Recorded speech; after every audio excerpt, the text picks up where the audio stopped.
Chapter 34.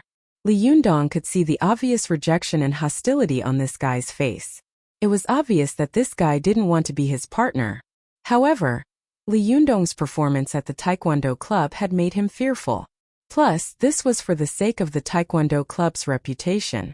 Although Li Yundong had never practiced Taekwondo seriously, he had used the Renyuan Jindan to attack his body. Just like Zhang Wuji, who had practiced the Nine Yang Divine Kung Fu and the Heaven and Earth Great Shift, there were no obstacles or barriers for him to practice martial arts in this world. He could use them at his fingertips. Although there might be some differences in the internal force exertion techniques, the power and postures of his attacks were unmistakable to outsiders. Li Yundong and the senior bowed to each other, then got into position and started practicing with each other. This kind of practice was completely routine. The audience in the audience was very excited, but in reality, the two of them hadn't even touched each other's skin. However, Li Yundong's every move was filled with power, especially when he threw a punch. The wind whistled through the air, and the senior sparring with Li Yundong was terrified. He was afraid that he would accidentally take a punch from Li Yundong. If that happened, he would have to accompany Zhao Yujian to the hospital. Damn it, this kid is a monster. The senior cursed inwardly. 2 days ago, he looked like a novice who had never practiced Taekwondo before. Now, his moves are even more accurate than the coach's. As the saying goes, when an expert makes a move, you can tell the difference. As soon as Li Yundong made a move, the strength and majesty of his punches and kicks could not be faked. The students and teachers watching the rehearsal in the auditorium nodded silently. The girls' eyes lit up. Some of them looked at Su Chan with jealousy. Why didn't I take a liking to Li Yundong in the first place? In the end, this little vixen benefited from it. Zhuang Hui watched the valiant and heroic Li Yundong practice with the senior from backstage. Especially Li Yundong's loud shouts during the practice. His voice was majestic and masculine like rolling thunder. Every time he shouted, her heart would skip a beat. Zhuang Hui couldn't help but turn her head to look at her partner, who she used to think was ridiculously handsome. Her heart was filled with regret. Why does he look so unbearably effeminate now? It was really a case of comparing goods to goods. Why did I have to be so ruthless before? As long as Feng Na whispered one more word into Li Yundong's ear, she would have no chance at all. However, Zhuang Hui was also a proud girl. She thought to herself, if there's no chance, then there's no chance. What's the big deal? There are so many handsome men in the world. But although Zhuang Hui thought so, her heart ached and tears welled up in her eyes. After Li Yundong and the senior finished practicing, there was a burst of applause on and off the stage. After Li Yundong moved his hands and feet, all the meridians in his body were stretched out, and he looked more energetic and calm. On the other hand, the senior who was training with him was panting because his hands and feet had been tied up all the time. You really can't judge a book by its cover. Ding Nan, who was watching from below the stage, shook her head. I didn't expect this guy to be a hidden expert. After watching the performance, Zhou Qin suppressed the curiosity and throbbing in her heart and said lightly, "Let's go." Ding Nan said, "Hey, there are more down there." After she finished speaking, she saw the hostess come up with a microphone, applauding and saying to Li Yundong with a smile, not bad at all. You must be a martial artist, right?" Li Yundong shook his head. No. The hostess looked at him in surprise, thinking that he was being modest. She smiled and glanced at the program list. Suddenly, a strange expression appeared on her face. Next, Li Yundong will be presenting us with a very unique and traditional program, she said. Li Yundong was stunned. He turned to Feng Na and said, "There's more?" Feng Na felt a little guilty, but when she thought of how she had embarrassed herself in front of Li Yundong, she gritted her teeth and said, "Of course. Who would want to watch a program like this?" Li Yundong thought for a moment, then said to himself, "That's true. I used to watch TV shows where people would perform something like splitting bricks or kicking planks." At this time, Li Yundong only felt that his body was full of endless energy. He also wanted to know whether he could split bricks and how many bricks he could split, so he said very freely, "Okay, let's do it. I'm not afraid of you." The expression on the hostess's face grew even more interesting. She glanced at Li Yundong with a mixture of admiration and amusement. "All right then. Now let us welcome Li Yundong to our traditional show. breaking rocks with your chest. As soon as she said that, Su Chan, who was sipping on her milk tea, choked and sprayed it out of her nostrils. Li Yundong, who was stretching his legs, fell to the ground when he heard Su Chan's words. What? He yelled. Say that again? Li Yundong yelled. The students and teachers on and off the stage were all stunned. After a while they all burst into laughter. Zhuang Hui, who was secretly feeling sad, couldn't help but burst into laughter. Zhou Qin, who was about to turn around and leave, was stunned. The corner of her mouth twitched. She covered her mouth as if she was trying to hold back her laughter. Her back was shaking. Li Yundong looked up at the hostess. Are you sure? The hostess blinked and said innocently, No, I'm not. See for yourself if you don't believe me. Li Yundong took the program list and glanced at it. Sure enough, the last program on the list was his signature performance. Breaking rocks on your chest. There's got to be a mistake. Li Yundong didn't know whether to laugh or cry. He turned to look at Feng Na, only to see her and Chang Cheng laughing hysterically. Li Yundong knew what was going on. Damn it, this girl is messing with me, he thought. Very good, very good. Li Yundong walked over to Feng Na with the program list in hand. What the hell are you doing? He asked angrily. Feng Na held back her laughter and puffed out her chest. What the hell? Didn't you say it yourself? What did I say? Li Yundong asked in surprise. I asked you what you were going to perform, and you said breaking rocks on your chest. Feng Na said. After that, she turned to Cheng Cheng and said, Hey, don't you think so? Cheng Cheng rubbed her stomach and tried to hold back her laughter. She didn't dare to look at Li Yundong's face, for fear that her stomach would burst if she saw Li Yundong's wonderful expression. Yes, yes, she said. I can testify. Li Yundong was so angry that he felt like a Buddha ascending to heaven and two Buddhas coming out of his body. Are you treating me like a fool? He thought. Hey, do you think I'm an idiot? Li Yundong said angrily. What day and age are we in? Do people still perform breaking rocks on their chest? As soon as he said this, the group of people on and off the stage burst into laughter again. Feng Na said in a serious tone, Don't forget our agreement. I'll help you take care of your things, and you have to help me take care of mine. But you can't do this to me. Li Yundong said angrily. Who's doing this to you? Feng Na said with a look of awe-inspiring righteousness. Don't you know that breaking rocks on one's chest is a traditional performance of our country and our people? I think this kind of antique and ethnic performance is the best choice for the exchange meeting with the University of Pennsylvania in the United States. The corners of Li Yundong's eyes twitched, and his heart was filled with hatred. He turned to look at Su Chan, wanting to ask for help, but he saw that the girl was already squatting on the ground with laughter, rubbing her cheeks with both hands, which were a little sore from laughing. This heartless girl. Li Yundong cursed in his heart. Fine. Come on. Li Yundong said, stealing his heart. He looked a little fearless, but his next words soon revealed his fear.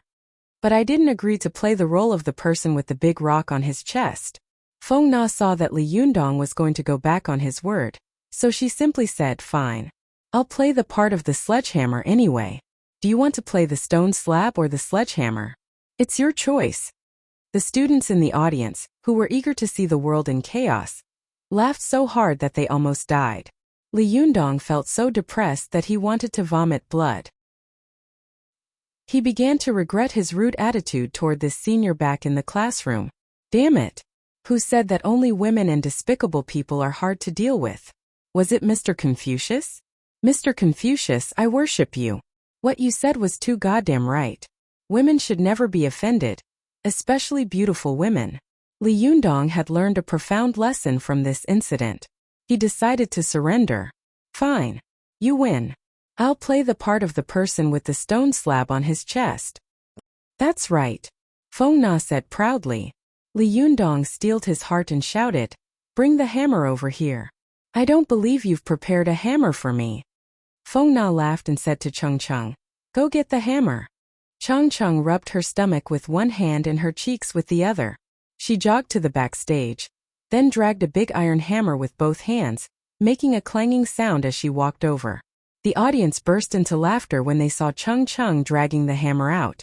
Zhou Qin, who had been holding back her laughter all this time, couldn't take it anymore. Her tightly pursed lips made a snorting sound from time to time.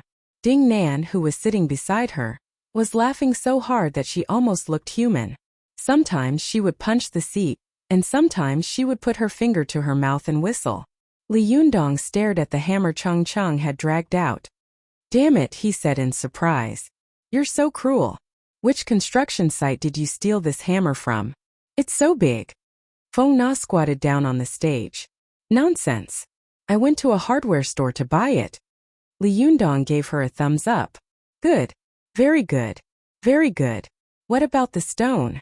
I don't believe you can buy something like that."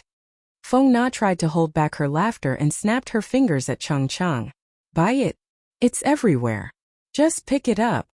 Li Yundong was skeptical when he heard that. He thought to himself, how can there be such a big slate that I can pick up anywhere? But this girl obviously came prepared. What if she really pulled out a big stone slab? Would I be able to carry it? Thinking of this, Li Yundong couldn't help but smile apologetically at Feng Na. "Hey senior sister, we'll see each other all the time. There's no need to kill me, is there? This stone slab is too big and too heavy. I can't carry it." Feng Na put on a compassionate expression. "Don't worry. I specially prepared a smaller one for you." After that, Chung Chung ran out of the backstage area. Everyone's eyes fell on her hands, but they saw that she was empty-handed. Just as everyone was wondering what was going on, they saw Chung Chung run up to Li Yundong and shove something into his hands. "Here," she said, trying hard not to laugh. "Here's the stone." Li Yundong took the stone and looked at it. Immediately, he coughed up 3 liters of blood. Holding the stone in his hand, he yelled, "I'm the sun." "It's fine if you want me to break a stone with my chest, but you should at least get me a proper stone slab." "Fine, fine. It's fine if you can't get me a proper stone slab, but you should at least get me a passable sewer stone slab." "Fine, fine. If you can't even get me a stone, then I'll put up with it. But you can get me a brick." "You can't even get bricks now, but you got a Yuhua stone. What's the meaning of this?" Chapter 35. Some of the teachers who had disliked Li Yundong's behavior before had to wipe away their tears and say with a smile, Okay, what are you supposed to do? Perform normally. Don't mess around. The exchange meeting won't allow you to mess around like this." Feng Na knew when to stop. She smiled at the teacher and said, "I was just joking with my junior." Li Yundong didn't know whether to laugh or cry. "You call that a joke?" Feng Na made a face at him. "Who told you to offend me before?" Li Yundong had no choice but to put his palms together. "Benefactor, I was blind. Please forgive me." Feng Na returned the gesture with a serious face. "Amitabha. Buddha said the sea of bitterness has no bounds. Repent and you will be saved. Tanyu, the prodigal son, has turned back. So touching. All the gods and Buddhas will shed tears for him." After exchanging a few words, the two of them looked at each other and burst into laughter. Although this farce had embarrassed Li Yundong a lot on the stage, the girls on and off the stage looked at Li Yundong with even brighter eyes. Who wouldn't like a boy who was sunny, handsome, and funny? Some girls whispered to themselves, "Sigh, if only I had such a funny boyfriend." "Didn't you say you didn't like otakus before? It's not impossible to consider such an interesting otaku. TSK, you slutty hussy who judges people by their appearance. You think he's handsome, right? Hey, I want to be handsome, and I want to be funny. Bah, look at the beauty beside him. What level is she? Aren't you afraid of feeling inferior?" Li Yundong didn't know that these girls were talking about him in private. He looked at Feng Na and said, "Hey, seriously, what else do you need me to perform? If there's nothing else, I'll leave first." Seeing that he was about to turn around and leave, Feng Na quickly grabbed him and said, Hey, you still have to perform stone bricks and flying wooden boards." Li Yundong sighed. "If it's a blessing, it's not a curse. If it's a curse, it can't be avoided. Alright, what else do you have? Hurry up and show me. I'll take it."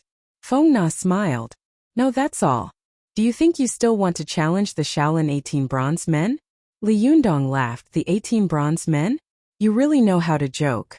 Are you going to the Shaolin temple to invite someone? Think about it. Can you invite them?" Feng Na smiled and said, "Oh? Are you serious? Do you really want to create the 18 bronze men?" Noticing Feng Na's unfriendly gaze, Li Yundong thought to himself, if this crazy Tish really makes 18 bronze statues like the one in the movie God of Cookery, and smacks them with a wooden stool and a mop, I won't be able to stand it. Li Yundong hurriedly said, Okay, you're amazing, okay? I'm afraid of you. Feng Na said proudly, good that you know. Then Chung Chung brought some tiles from backstage and stacked them on the stage one by one. Everyone could hear the sound of the tiles colliding with each other. They whispered to each other, these tiles are real. Will they work? Li Yundong had never split a tile before, so he had some doubts in his heart. He subconsciously walked to the edge of the platform, squatted down and asked Su Chan, who was under the stage, hey, can you do it? Su Chan waved her hand casually. No problem. It's just a small matter. Li Yundong was actually just asking casually, but when he heard Su Chan say so, his heart suddenly swelled up, as if he had become a little more powerful. He stood up and took a deep breath. His body seemed to have swelled up a little. He walked to the pile of tiles and gestured with his fist. Feng Na, who was standing beside him, knew that this was not a joke. She looked a little nervous and couldn't help but ask, hey, can you do it? If not, I'll get someone else. It's okay. Just don't let anything happen to you. Li Yundong turned his head and smiled at her. It's okay. Don't worry. Li Yundong thought to himself. When he was in Chi Deviation, he could even smash the incomparably hard marble platform. There was no reason why he couldn't smash these tiles, right? Feng Na was still a little worried. Remember, when you punch, you must be straight, and you must be decisive. Li Yundong didn't say anything else. He focused his mind and was just about to smash his fist down when he heard a voice next to him. What's the point of smashing tiles? It's not like it's going to be fun. Why don't we practice instead? Li Yundong turned his head and saw Zhou Yu, the one who had caused trouble for him at the school gate, standing next to a middle-aged man in a navy blue short-sleeved tang suit and a pair of nano-layer Saul's cloth shoes. Zhou Yu, what the hell are you doing? Feng Na asked with a frown. Zhou Yu glanced at her and waved his hand. Nana, it's none of your business. Get out of the way. Li Yundong saw that the two of them were staring at him. It was obvious that they had come for him. He frowned secretly, stood up, and said with a cold expression, what do you want? Zhou Yu pointed at the young man next to him. This is my Xixiang, the fifth-generation successor of Lin's iron wire fist, Li Yunfei. Li Yunfei was not tall, standing at about 1.7 meters. His skin was dark, and his features were typical of Cantonese people. His arms were thick and bulky, especially the ones that peeked out of his sleeves. The muscles on his arms were like steel bars, which made him look very scary. The young man's eyes were fixed on Li Yundong the moment he laid eyes on him, like a beast eyeing its prey. Li Yundong felt goosebumps rise on his skin under Li Yundong's intense stare. Subconsciously, all the hairs on his body stood on end, and the Jindan internal qi in his body began to circulate rapidly to protect its master. As soon as it circulated, Li Yundong's entire aura changed. Previously, the teachers and students on and off the stage had thought that although Li Yundong had a powerful aura, it was only masculine and not overbearing. But now Li Yundong's brows were furrowed. His eyes met Li Yunfei's, and the air around him seemed to be on fire. This was the purest Yuanyang qi in the world. Su Chan couldn't help but praise Li Yundong inwardly. Li Yundong may have great luck in cultivation, but he's tough on the inside and gentle on the outside. He's as gentle as flowing water when dealing with people, but he has a strong will in his heart. Not only that, he doesn't cower in the face of a strong opponent, he even dares to face them head-on. This kind of temperament in pure Yuanyang qi will make cultivation twice the result with half the effort. Feng Na's sharp senses picked up the smell of gunpowder in the air. She sneered. Well done, Zhou Yu. I never knew you were so capable before. Now that you know you can't beat Li Yundong, you're asking your Xixiang to step in. You think I can't beat him? Zhou Yu sneered. Earlier, Zhou Yu had witnessed Li Yundong take on many people at the school gate. He had been intimidated by Li Yundong's aura and didn't dare make a move, but the more he thought about it, the more frustrated he became. He told his Xixiang about it, and his Xixiang Huafei immediately pointed out, you have to defeat this man. If he destroys your state of mind, You won't be able to make any progress in your kung fu. Zhou Yu's heart skipped a beat. He had made up his mind to defeat Li Yundong in front of everyone and humiliate him. He and his senior brother Bai Huafei had discussed and sparred with each other about Li Yundong's extraordinary strength in private. They had come up with a way to deal with Li Yundong, which was why they had chosen today's rehearsal day to challenge him. Zhou Yu pointed at Huafei. I'm here to ask my Shixiang to be a witness. The vice principal, who had been acting as a rehearsal judge in the audience, was furious. What the hell are you guys doing? Are you treating this school like a dojo? If you want to fight, do it outside. This is a school. Zhou Yu turned around and said to the vice president, President Ku, since the purpose of the exchange day with the University of Pennsylvania is to promote our Chinese culture and the culture of our Central South University, why did they only allow the Taekwondo club to attend the exchange and not us? Principal Ku stomped his feet in anger. Ridiculous. Are you guys treating this exchange day as a joke? The Taekwondo club is an official club of the school. Do you even have an official club? Director Qian, who had been watching from the sidelines, suddenly thought of something. He stepped forward and said, Principal Ku, we do have a martial arts club in our school. Principal Ku's face stiffened as if he had been slapped in the face. He turned around and glared at Director Qian. Oh, why didn't I know about it? Although Director Qian was only the director of the Academic Affairs Office, he was not afraid of the second-in-command of the school. He smiled and said, This is a martial arts club established by students. It's a non-governmental club. It was registered with the school a year ago, but due to poor management it was later cancelled. Principal Ku turned back to Zhou Yu. That won't do. A friendly exchange between two universities should be conducted in a friendly manner. What's the point of fighting? Who's going to take responsibility if anything goes wrong? Principal Ku, this is a friendly exchange, Zhou Yu said hurriedly. Don't worry, there won't be any problems. If anything goes wrong, I'm willing to drop out of school. Zhou Yu had originally made up his mind to prove in front of everyone that he was better than Li Yundong, who had been in the limelight recently. Therefore, he did not want to injure or cripple Li Yundong. He just wanted to make him lose face. Principal Ku angrily refused, but Director Qian's eyes lit up when he heard Principal Ku's words. Principal Ku, what Zhou Yu said makes sense, Director Qian egged Principal Ku on. Think about it, Director Qian said. A sparring match between Taekwondo and Chinese Wushu would attract a lot of attention.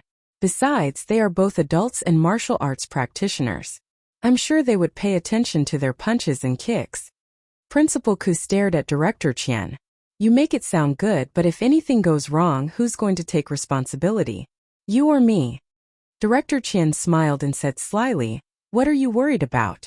Deputy Mayor Zhou is coming that day, right? He's in charge of education. With him around, you don't have to take responsibility. Even if the sky falls, there's someone taller to hold it up. Besides, I don't think anything will go wrong.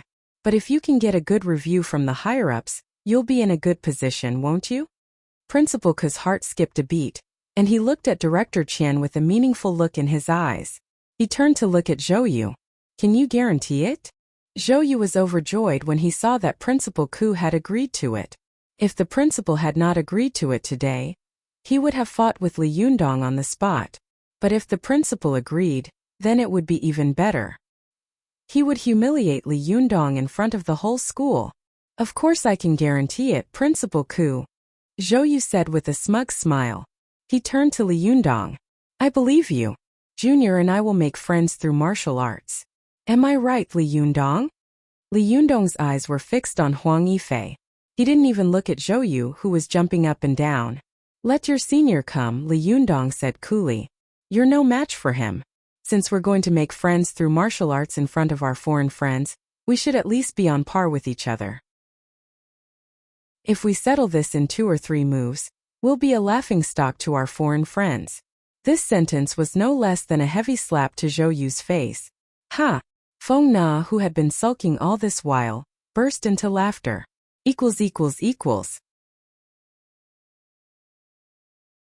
Chapter 36. Zhou Yu wanted to disgust him, so Li Yundong was even more disgusted than Zhou Yu. Li Yundong's words made Zhou Yu feel like he had just swallowed a fly, but he still had to put on a smile. Oh really, he said. Li Yundong sure is confident. Zhou Yu wanted to say something, but Bai Luofei cut him off. Alright, I'll take the challenge. Senior brother you. Zhou Yu gasped. Bai Luofei's eyes were glued to Li Yundong, afraid that if he let his guard down, Li Yundong would pounce on him and kill him. Bai Luofei had fought in the underworld, and his blood reeked of bloodthirst. He had never been loyal, and he himself often took advantage of others to kill them. Therefore, it was only natural for him to judge others by his own standards, fearing that his opponent would make a move on him. Bai Luofei stared at Li Yundong and said to Zhou Yu, "Your kung fu isn't up to par yet. You won't be able to hold back and release your power as you wish." Zhou Yu's face darkened, but he thought about it for a moment and nodded. He turned to Headmaster Ku and said, "Headmaster Ku, you see, my senior brother has volunteered to take the challenge. His kung fu is much stronger than mine, so he'll be able to hold back and release his power. Don't worry about it." Headmaster Ku was an old academic, so he had no idea that the higher the level of kung fu, the more likely it was for a fight to end up with a fatal injury. If it was just a fight between two people with high kung fu, then the one with high kung fu would be able to hold back and release his power as he pleased. But if it was a fight between two people with high kung fu, and either one of them was afraid that they would hold back and the other would land a hit on them, then all their kung fu would be wasted. Therefore, when two people with high kung fu were sparring, they wouldn't hold back at all. The result was a fight between two tigers, and one of them was bound to get hurt. In the historical records of Chinese martial arts since ancient times, there had been countless tragedies when brothers and sisters from various sects sparred with each other.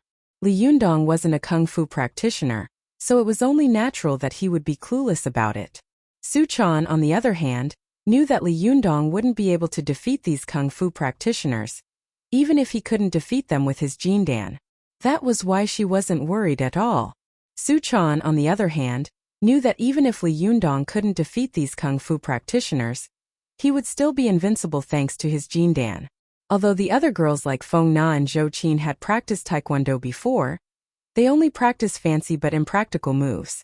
How could they know the brutality of a real fight? Therefore, in the huge auditorium, no one except Su Chan had noticed anything amiss. Headmaster Ke might not understand the intricacies, but he was still a cunning old fox. Even though he didn't. So he was a cunning old fox. He snorted through his nose and walked away. Nonsense. Even though it was a short sentence, there was a lot of hidden meaning behind it.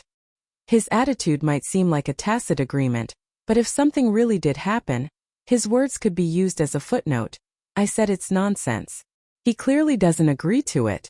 Director Chen stared at Headmaster Ke's back and cursed him inwardly. Then he turned around with a smile. All right, Headmaster Ke has agreed to it. Go back and prepare. The exchange is in a few days. Don't let the foreigners laugh at us. Hui Yunfei had been wary of Li Yundong, but Li Yundong had a heart of gold, and his aura was far stronger than Hui Yunfei's. So Hui Yunfei wasn't too wary of him. Instead, he turned to look at Director Chen. No matter how he looked at it, the smile on the perverted man's face seemed to be hiding a malicious intent.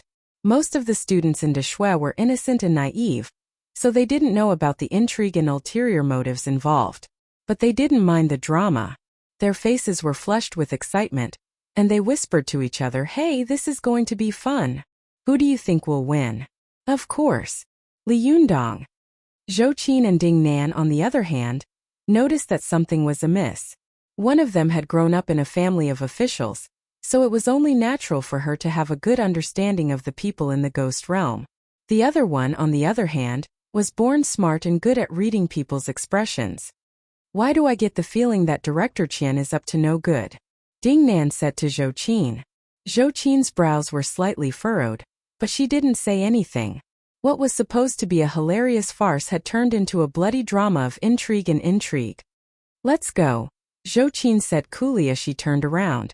Aren't you worried? Ding Nan asked in surprise. But Zhou Qin's response was to turn and leave. Ding Nan curled her lips and sneered inwardly. Aren't you afraid that you'll get a rash if you cover yourself up so tightly all day long? Now that the battle had been decided, Hui Yunfei and Zhou Yu didn't stay any longer. As soon as the two of them left, Feng Na and the other girls who had a good impression of Li Yundong gathered around them. Li Yundong, you can do it. We're all rooting for you. Feng Na looked at Li Yundong apologetically. I'm so sorry. It's all my fault. Li Yundong laughed. Don't mention it. Fame is the bane of men, and fat is the bane of pigs. A man like me is bound to stir up trouble wherever he goes. These words were very arrogant, and the surrounding girls all laughed out loud. Zhuang Hui stared at Li Yundong from a short distance away. The more she looked at him, the more frustrated she became. Finally, she stomped her feet and walked out of the auditorium. On the way back, Li Yundong looked at Su Chan. Why didn't you stop me earlier?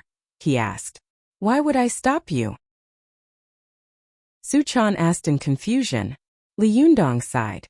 To fight Zhou Yu Shixiang, of course. Do you really think that a person like me, who has never learned martial arts, could beat that guy? Of course, Su Chan said nonchalantly. Li Yundong really wanted to ask. Ever since you came, I've been in trouble every day.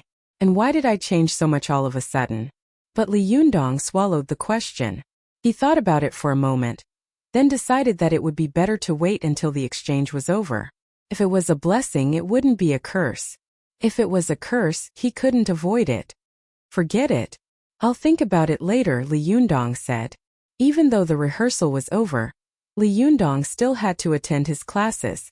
Many students had heard that Li Yundong was going to fight someone at the exchange, so they crowded around Li Yundong and bombarded him with questions. Li Yundong was annoyed to no end. When school was over, Li Yundong grabbed Su Chan's hand and ran out of the school. What do you want to eat today? Li Yundong asked. Every time he got home, he felt truly comfortable and peaceful. This was a world that belonged to him and Su Chan alone. There was no one to disturb them, and no one to look at Su Chan with greedy, lustful eyes. Su Chan giggled and hooked her arm around Li Yundong's. I love anything you make. Li Yundong pinched Su Chan's nose dotingly. Okay, I'll make a bunch of junk food. You'll be fat to death. What's junk food? Su Chan asked, smiling.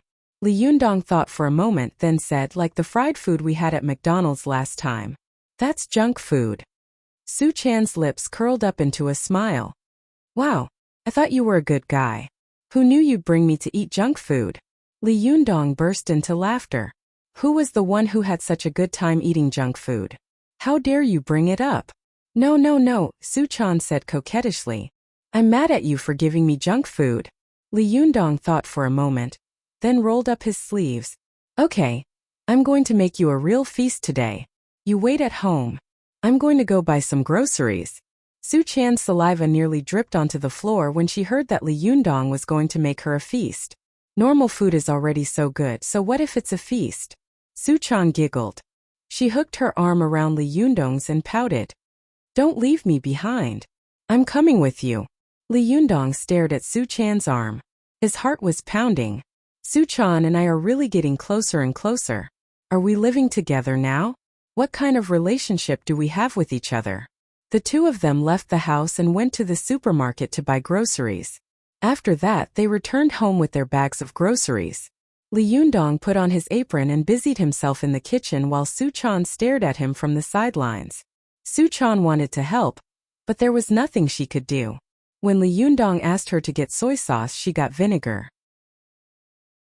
When he asked her to get sugar, she got a bag of salt. Li Yundong didn't know whether to laugh or cry. You're such a lazy bum. You can't even tell the 5 grains apart. Su Chan pouted so hard that a soy sauce bottle could be hung on it. How would I know that? All right, Li Yundong said helplessly. You can leave now. Su Chan felt so useless that she couldn't even be of any help. She tugged at the corner of her shirt and walked out step by step. When she reached the kitchen door, she pouted and said, Then I'm leaving. Li Yundong was busy chopping vegetables. He waved his hand without looking back. All right. You can leave now. Li Yundong's attitude made Su Chan feel a little upset. She sat in the living room and had nothing to do. She couldn't help but think about the things that had happened after she met Li Yundong. She remembered living in Li Yundong's house. She ate his food, wore his clothes, and used his things. Li Yundong had taken good care of her. He had even cooked for her by the stove to make her happy. And yet, she had lied to him and tried to squeeze him dry after he reached the foundation establishment stage. Isn't that a little too much? The more Su-chan thought about it, the more guilty she felt. She felt like she should make it up to Li Yundong. But there was no way she could repay him with her body, and there was no way she could give him a transcendent artifact. If she did, her identity would be exposed. Suddenly, an idea popped into her head. Why can't I learn how to cook for Li Yundong? Why can't I learn how to cook for him? Come to think of it, with my intelligence I should be able to make some really good food, right? But what should I do? Su-chan thought for a moment. Then she remembered the crucian carp she had bought with Li Yundong at the supermarket. An idea popped into her head. I remember eating fish when I was cultivating with Shifu. Now I think I remember how to cook fish. Thinking of this, Su-chan ran to the kitchen with a smile on her face. She pulled Li Yundong's arm and said coquettishly, Yundong Yundong.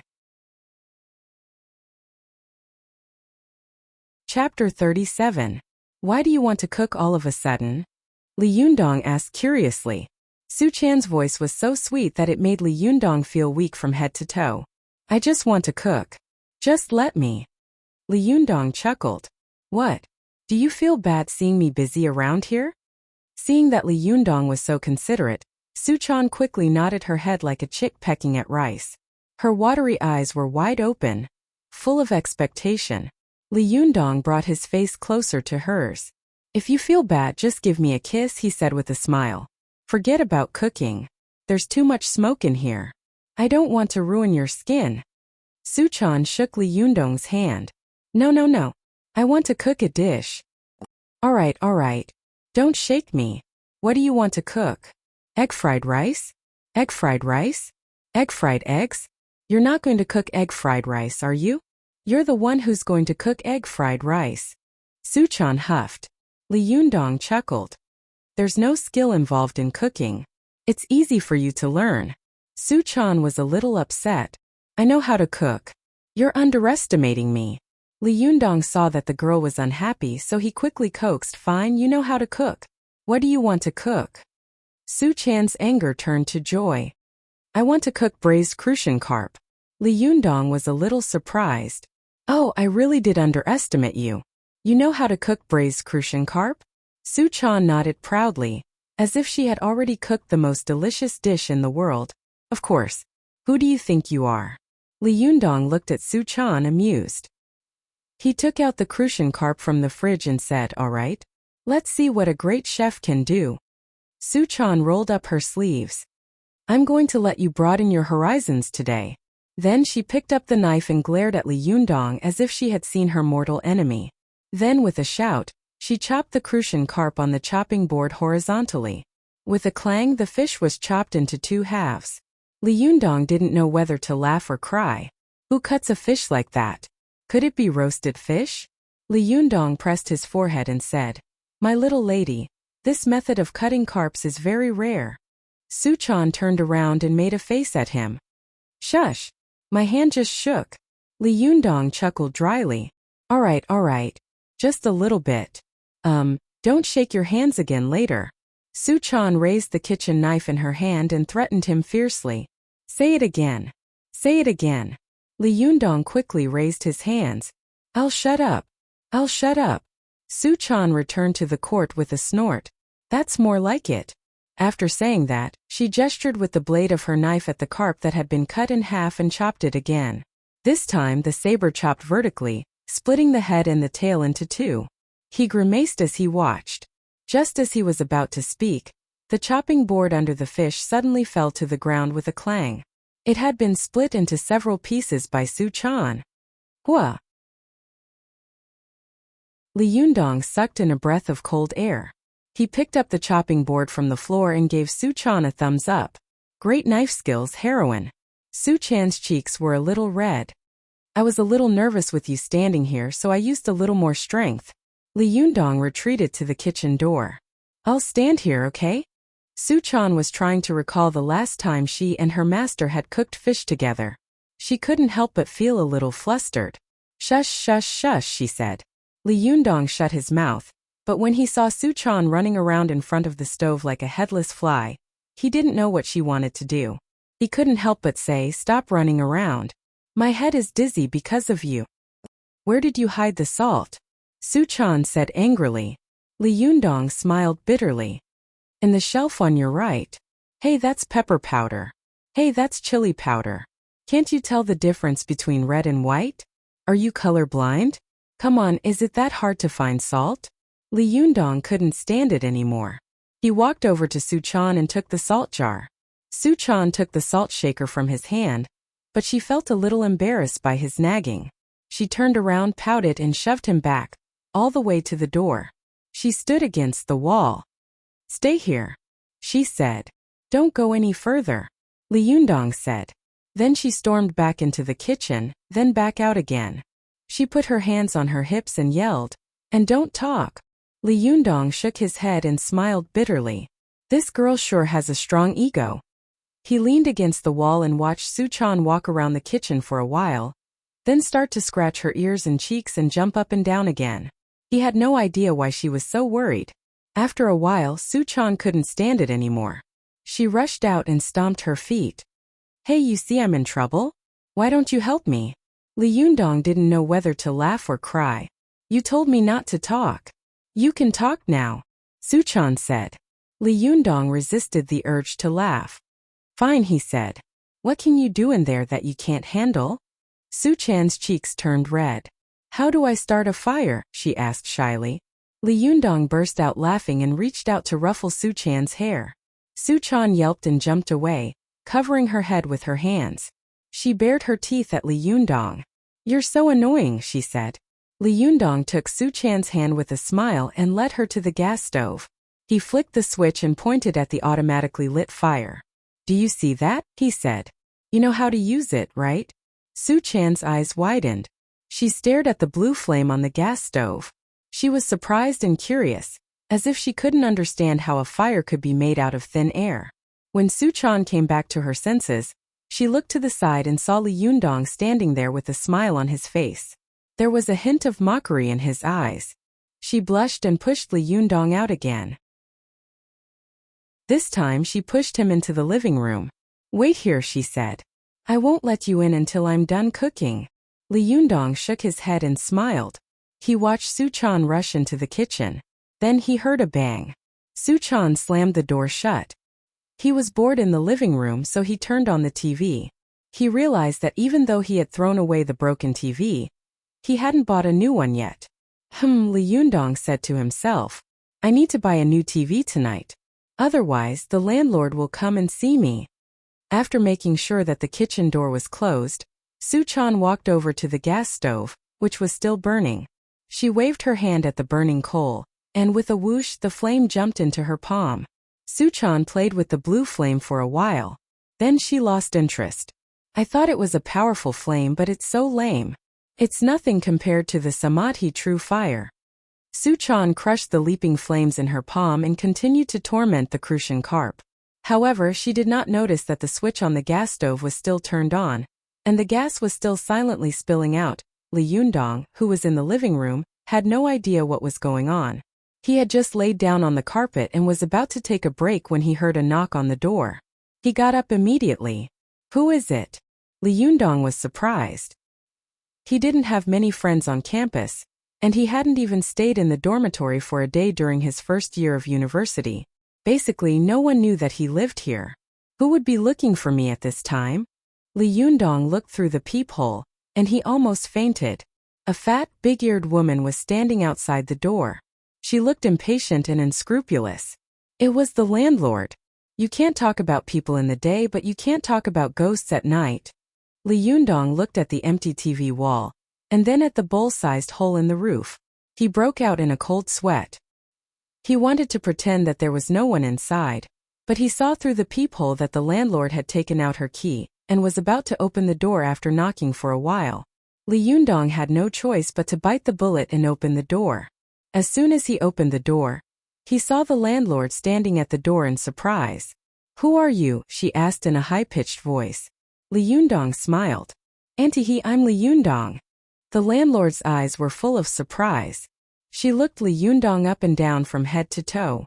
She thought to herself, this kid is quite energetic after losing weight, but he's still dressed like this. She stood at the door, fanning herself with her hand. I thought you weren't home. I called you so many times. Why didn't you pick up? Li Yundong returned to the living room in surprise. He found his cell phone and checked it. Sure enough, there were a few missed calls. Sorry. Maybe I didn't hear them during the rehearsal today. Li Yundong didn't want the landlord to come in, so he didn't bring her shoes. Why are you here today? The landlord walked into the room and said, Isn't your rent due in 10 days? I'm here to take a look and collect the rent. Also, I'll bring someone to look at the house. As soon as he finished speaking, a voice came from outside the door. A woman with a sweet voice said, Oh, you're so annoying. What's so good about this place? Why do you have to live here? It's not like you don't have your own property. A man's voice laughed. Isn't this a little remote? And it's quite quiet here. Nonsense. I think you don't want your wife to know. No way. It's not like you don't know that I'm in the middle of a divorce with my wife. It's not like you don't know that I only like you. Humph, you men all say one thing and mean another. Do you think I don't know that you have a lot of mistresses outside? As the two of them talked, they walked to the door. Li Yundong took a closer look and saw that the first person who came in was a woman wearing a milky white miniskirt. Her two white thighs were very sexy. The woman wore heavy makeup and looked very beautiful, but he didn't know how she looked after removing her makeup. The woman was wearing high heels, and the first thing she saw was Li Yundong standing in the living room. Her eyes lit up and she thought to herself, This guy is not bad. Very handsome and sunny. Chapter 38.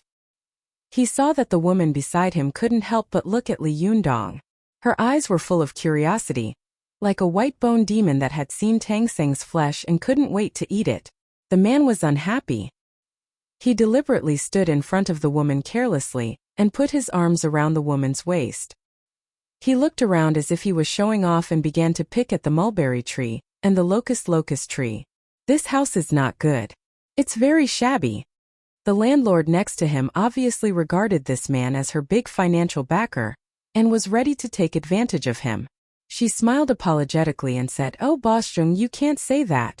This house was renovated last year. Look, I bought this carpet for more than 5,000 yuan. Oh, Li Yundong, why don't you take care of it? Look at how much hair has fallen off the carpet. No, I have to deduct your deposit. Li Yundong looked down and was full of complaints. Where did the hair fall off? Are you looking for trouble? The landlord hadn't noticed anything strange in the room yet. She turned to the nouveau riche and said with a smile, Boss Sheng, this house is in a good location and has good lighting. It's a good deal. She was about to say something when Li Yundong interrupted. Auntie, I didn't say that I don't want to renew the lease. The landlord turned around and looked Li Yundong up and down. There was a hint of disdain in her eyes. She thought to herself, you poor student. You only rented this house for 2 months, and you cut the price for half a day. You still pay the rent monthly. How can you compare to this big boss in front of me? He rents it for 2 years and he pays it in full. The landlord said in a strange tone, Oh? Li Yundong, the rent is much higher than before. It's not the same price as before. And now the rent is paid every 6 months. Li Yundong interrupted her rudely, I'll pay. This sentence made the landlord choke, and she couldn't say the rest of the words. Although she was a Philistine, she was not so shameless to fall out with others. She had no choice but to look at the nouveau riche Boss Sheng. The short man walked up to Li Yundong and took out a pack of cigarettes from his pocket. He took one out and handed it to Li Yundong. Smoke? Li Yundong waved his hand and smiled politely. I don't smoke, thank you. Boss Sheng sneered. Which man doesn't smoke? After that, he put the cigarette in his mouth and lit it up. Let me tell you, young man, he said to Li Yundong, it's impossible for a man to not know how to smoke. You're still young, and you haven't entered society yet, so you don't know what's going on. When you enter society, you will know the use of this small cigarette. Li Yundong secretly frowned as he listened to the upstart show off. He quietly distanced himself from him, using his body posture to signal, I don't want to talk to you. However, the nouveau riche didn't like Li Yundong very much, and wanted to show off in front of him. Li Yundong took a step back and he also took a step forward. He took a drag on his cigarette, then blew out a smoke ring and said, This Furong Wong is getting more and more boring. Cigars are still the best. Last time I brought back a box of cigars from Colombia. That smell tsk. The nouveau riche showed off in front of Li Yundong. Li Yundong had a good temper, so he didn't argue with him. The beautiful woman that the nouveau riche had brought with him was very fond of Li Yundong. She didn't like him and wanted to help Li Yundong out. Come on, will you die if you don't show off? The nouveau riche didn't get angry. He laughed proudly and waved at the woman. Come here, come here. The woman was a little reluctant to go over. She glanced at Li Yundong and suddenly felt that standing next to this vulgar man with the temperament of a nouveau riche was simply disgusting. She twisted her body and walked over slowly. The man put his arm around her waist and showed off to Li Yundong. This is Lily. Do you know who she is? The woman named Lily subconsciously glanced at Li Yundong when the man put his arm around her waist. She didn't know why, but her cheeks actually turned red. She struggled out of his hand and said angrily, "What are you doing? Be more respectful. There are people here." Boss Zheng laughed and pulled the woman into his arms. As if there was no one else around, he stood on tiptoe and kissed the woman's mouth. Li Yundong watched the man's effort to stand on tiptoe and couldn't help but marvel in his heart. He couldn't help but admire the man's skin. It was really at the level of the golden bell shield. The woman grabbed the man and pushed him away. She was a little angry. "I'm going to be angry." Boss Zheng didn't care and stopped pestering the woman beside him. He turned his face and took another long drag of his cigarette. He said very arrogantly, "Lily is the top beauty of our Tiannan City Miss Beauty pageant. She used to be a serious undergraduate student at school." Li Yundong sneered in his heart. "So what? She was still taken by a pig like you." Thinking about this, Li Yundong's eyes swept over the woman. The woman happened to look at him. Their eyes met and then they both looked away. Since Li Yundong had Su Chan by his side, he regarded all the beauties in the world as floating clouds. Therefore, there was not a trace of affection in his eyes when he looked at the woman. Instead, there was a faint contempt in his eyes for this kind of woman who clung to the rich. Women were sensitive, and as a mistress they were naturally more sensitive. As soon as she saw Li Yundong's gaze, the woman's whole body trembled. Her eyes darkened and she stood there in a daze. However, the man beside her didn't seem to notice it at all. He just kept bragging to Li Yundong about Lily's beauty. He said, salivating, "Damn, you don't know. When I first saw Lily, it was really like Dongyong seeing the seven fairies. My eyes were glued to her. I say, young man, you have to work harder. If you don't have money these days, which woman will be with you? Don't you think so?" Li Yundong was a little impatient, but he still kept a polite smile on his face. Yes, Boss Zheng was still bragging. But suddenly the kitchen door opened with a clatter. Su Chan poked her head out and looked curiously at the people in the room. Then she blinked at Li Yundong and said, "Yundong, is there someone in the house?" Mr. Zheng, who was in the middle of bragging, saw Su Chan. He was so shocked that he didn't even notice the cigarette in his mouth fall to the carpet. His eyes were fixed on Su Chan, and the desire and greed in his eyes made it seem like he wanted to swallow her whole. As the mistress, Lily was also shocked when she saw Su Chan. At the same time, she felt extremely inferior. Not only in appearance but also in soul. She saw a pure and transparent soul in the girl's eyes. She was not like her own, which was muddy and dirty with money. The landlord was shocked and jealous when he saw Su Chan. He was shocked that Li Yundong had hidden such a beautiful girl in his house, but he was jealous because the girl's beauty was too amazing. What's the difference between a beautiful woman and a vixen? What man can stand it? The landlord thought to herself in shock. She turned around and looked at Li Yundong, trying to figure out how a poor student like him could hide such a beautiful girl in his house. Boss Zheng, who had been bragging all this time, finally came back to his senses. He remembered how he had bragged about Lily's beauty in front of Li Yundong. His face turned purple, and he couldn't say a word for a long time. The landlady saw the cigarette butt on the carpet and rushed over to pick it up. Just as she was about to speak, she suddenly saw the empty television wall from the corner of her eye. Her plump body suddenly froze. Oh no!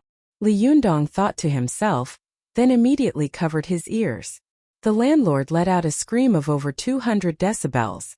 The The scream was so piercing that everyone in the room grimaced in pain. The landlord pointed at the television wall and screamed, "Where is my television?" Li Yundong quickly smiled apologetically. "Auntie, listen to me. I accidentally broke the television a few days ago. But don't worry, I'll replace it with a new one." The landlord put her hands on her hips and spat. "You'd better replace it tomorrow. I want the exact same one. I'll come and check it." Li Yundong knew that he was in the wrong, so he didn't say anything.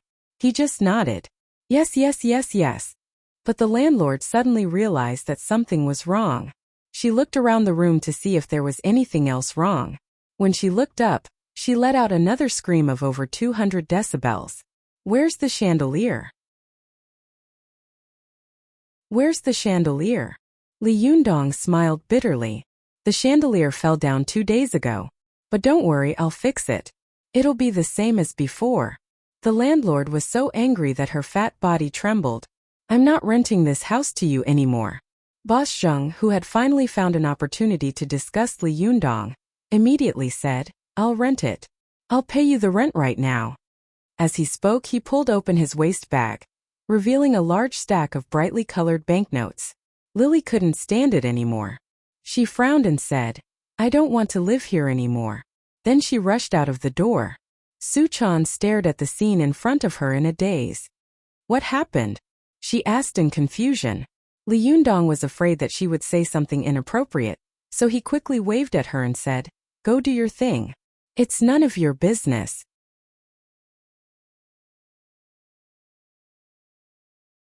Chapter 39. The landlady was dumbfounded.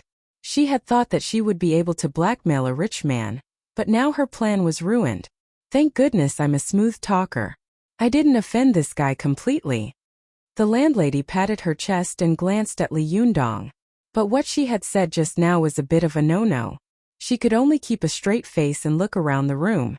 Li Yundong was quick-witted. "Auntie, this was just an accident. I've been living here for almost a year now, and I haven't owed any utilities or rent, have I? Don't be so petty with a student like me. If you want to raise the rent, I'll pay for it. Is that okay?" The lady boss was both helpless and secretly happy. She hummed and said, "Well, I'll think about it." Li Yundong saw that there was hope, so he quickly struck while the iron was hot. "Auntie, I promise you that I won't damage your house again." The lady boss snorted twice and was about to speak when she suddenly smelled the smell of coal. Her nose twitched twice, and just as she was about to speak, she suddenly heard a loud bang from the kitchen. It was like a bomb had exploded, and all the windows in the living room and bedroom were shattered. The landlady was so scared that she fell to the ground. Her eyes were wide open, not knowing what had happened.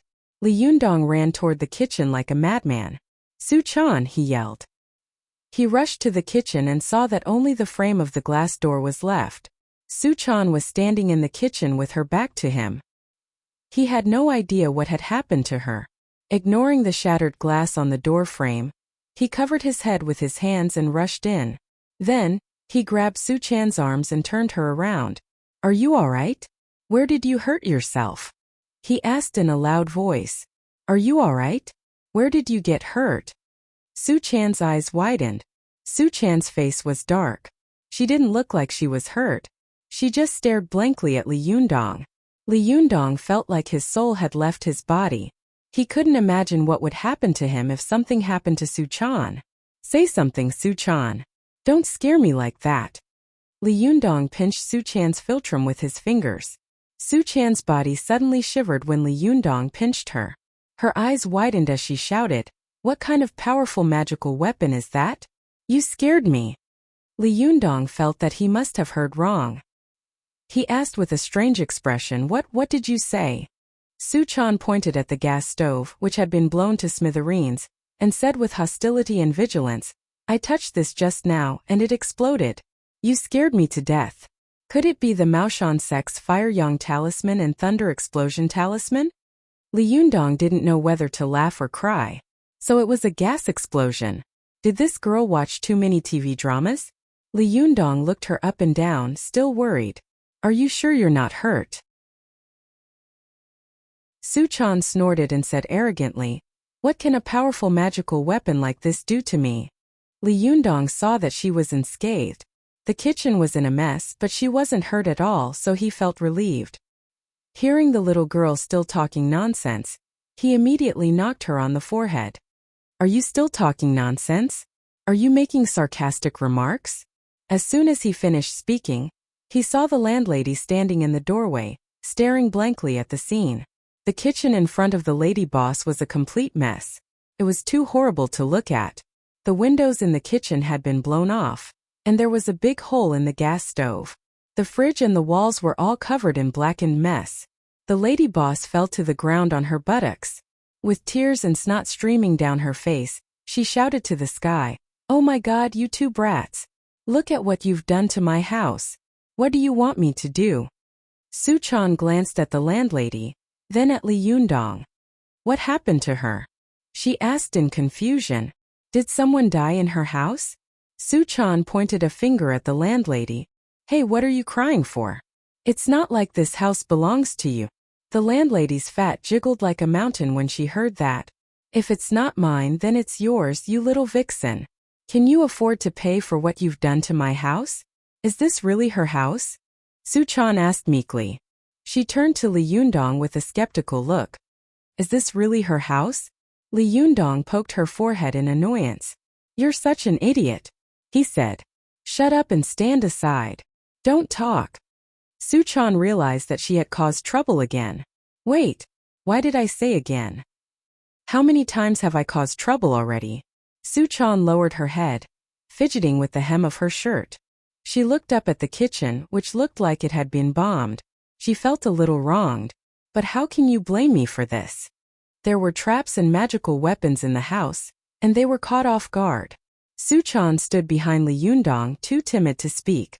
She looked like a young wife who had done something wrong. The landlady was crying so hard that it was as if everyone in her house had died. Li Yundong walked up to her with an apologetic look on his face. "Auntie he said apologetically, "this all happened too suddenly. I didn't know that the gas would explode all of a sudden, but I do believe that we are partly to blame. I don't want to shirk my responsibility either. I'll pay for the damage to the TV, the chandelier, the other electrical appliances, and the damage to the house." When the lady boss heard this, her pig-like cries stopped abruptly. Her tears stopped as she said, "You'll pay for it? That's fine. But I can't rent this house to you anymore. If you stay here any longer, you'll tear this house down." Li Yundong thought for a moment. He knew that it was impossible for him to stay here any longer, so he nodded. "Fine. But Auntie could you give me 7 days? I'll move out as soon as I find a place to live." The lady boss thought to herself, "You bastard. Not only did you cause my sugar daddy to run away, but you also ruined my house. If I don't teach you a lesson, you really won't know how many eyes I have." The landlady sneered. 7 days? Dream on. Move out today." Li Yundong was both shocked and angry. "Today? How is that possible? I have so many things here." The landlady snorted. "I don't care. I don't want to see you living in this house for even a day. Move out now, or I'll call someone to throw all your stuff out." Li Yundong knew that he was in the wrong, but he couldn't stop the landlady from pushing him too far. No matter how good-tempered he was, he couldn't take it anymore. "Don't you bully me." The landlady put her hands on her hips and pointed at the house. "I bully you? Take a look at this house for yourself. I bully you? Cut the crap and move out. Oh right. Not a penny less. Otherwise, I'll call the police and send you to the police station." Su Chan, who was standing beside Li Yundong, couldn't stand it anymore. She raised her head and was about to say something, but Li Yundong glared at her. The little fox jumped in fright and retracted her head. She mumbled something under her breath, but no one knew what she was saying. Li Yundong remembered that Su Chan didn't even have an ID. She was a typical undocumented resident. If she was arrested and sent to the police station, she might get into big trouble.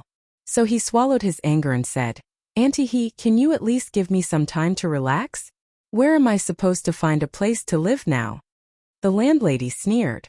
She was determined to chase the bastard away. "There are so many motels around the school these days," she said. "You can find a place to live if you don't want to. Hurry up and pack your stuff and get out of here." Li Yundong took a deep breath and said stubbornly, "Just give me one more day. I'll move out tomorrow. Now you want me to drag a lot of things and take a girl with me. Where am I going?" The landlady stomped her feet and cursed. "So you know that, you son of a bitch. You're so young, you haven't even grown your feathers yet. You look so poor, yet you want to act like a prostitute? Why don't you take a piss and look at yourself? What the hell do you think you are? Pay me and get out of here, or I'll call the police to arrest you."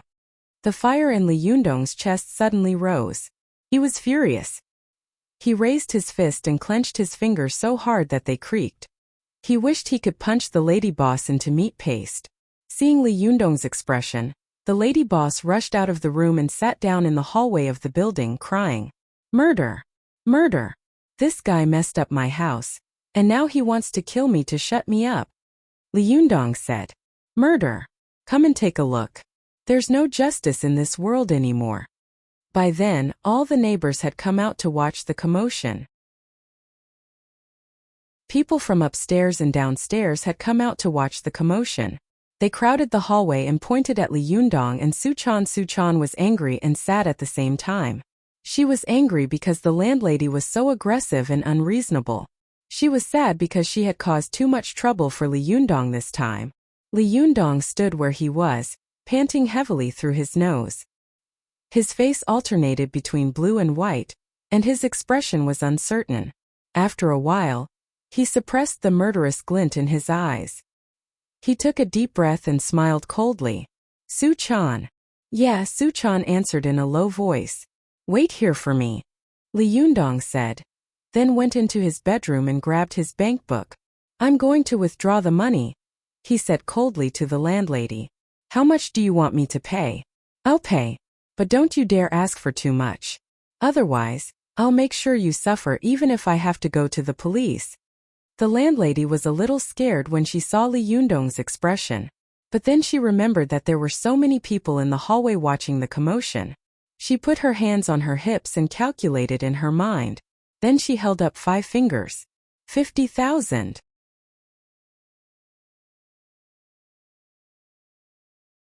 Chapter 40. "Hey landlady, you're too black-hearted. It's just the kitchen, isn't it? It only costs a few thousand yuan to renovate it.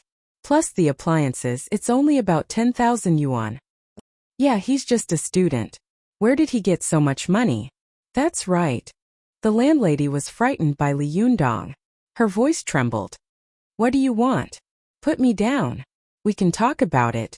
Li Yundong sneered. "Think carefully before you speak. How much do you want?" The landlady did some serious calculations.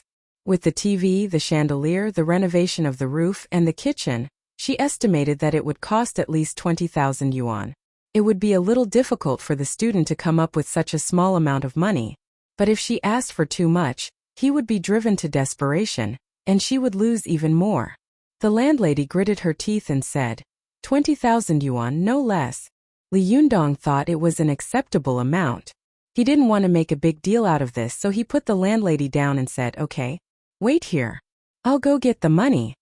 After that, Li Yundong entered the house and said to Suchan, who was standing in the room at a loss, "Wait for me here. I'll be back soon." Suchan opened her mouth to say something, but in the end she didn't. She just said timidly, "You come back soon."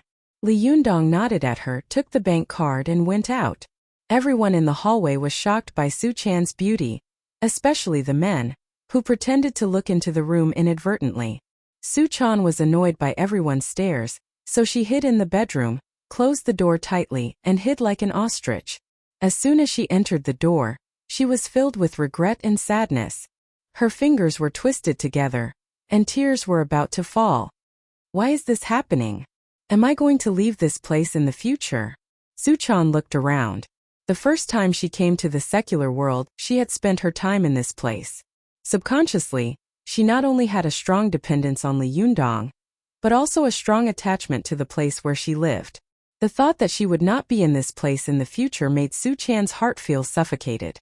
She stayed in the room for a long time, waiting for Li Yundong to come back. She couldn't sit still anymore, so she opened the door and ran out of the living room to see if Li Yundong was back. But as soon as she came out, she heard the people in the corridor whispering, "Hey, hey, she's out, she's out. TSK, TSK, so beautiful." Yeah, the girl is so beautiful. She's really a vixen. Which man can stand it? I can't have this kind of girl. Otherwise, there will be endless disasters. Haven't you heard of the saying femme fatale? Most of the people who were talking were women. They were jealous of Su-chan's beauty, so they secretly made up stories about her. The men couldn't wait to make Su-chan their own, so why would they care about a femme fatale?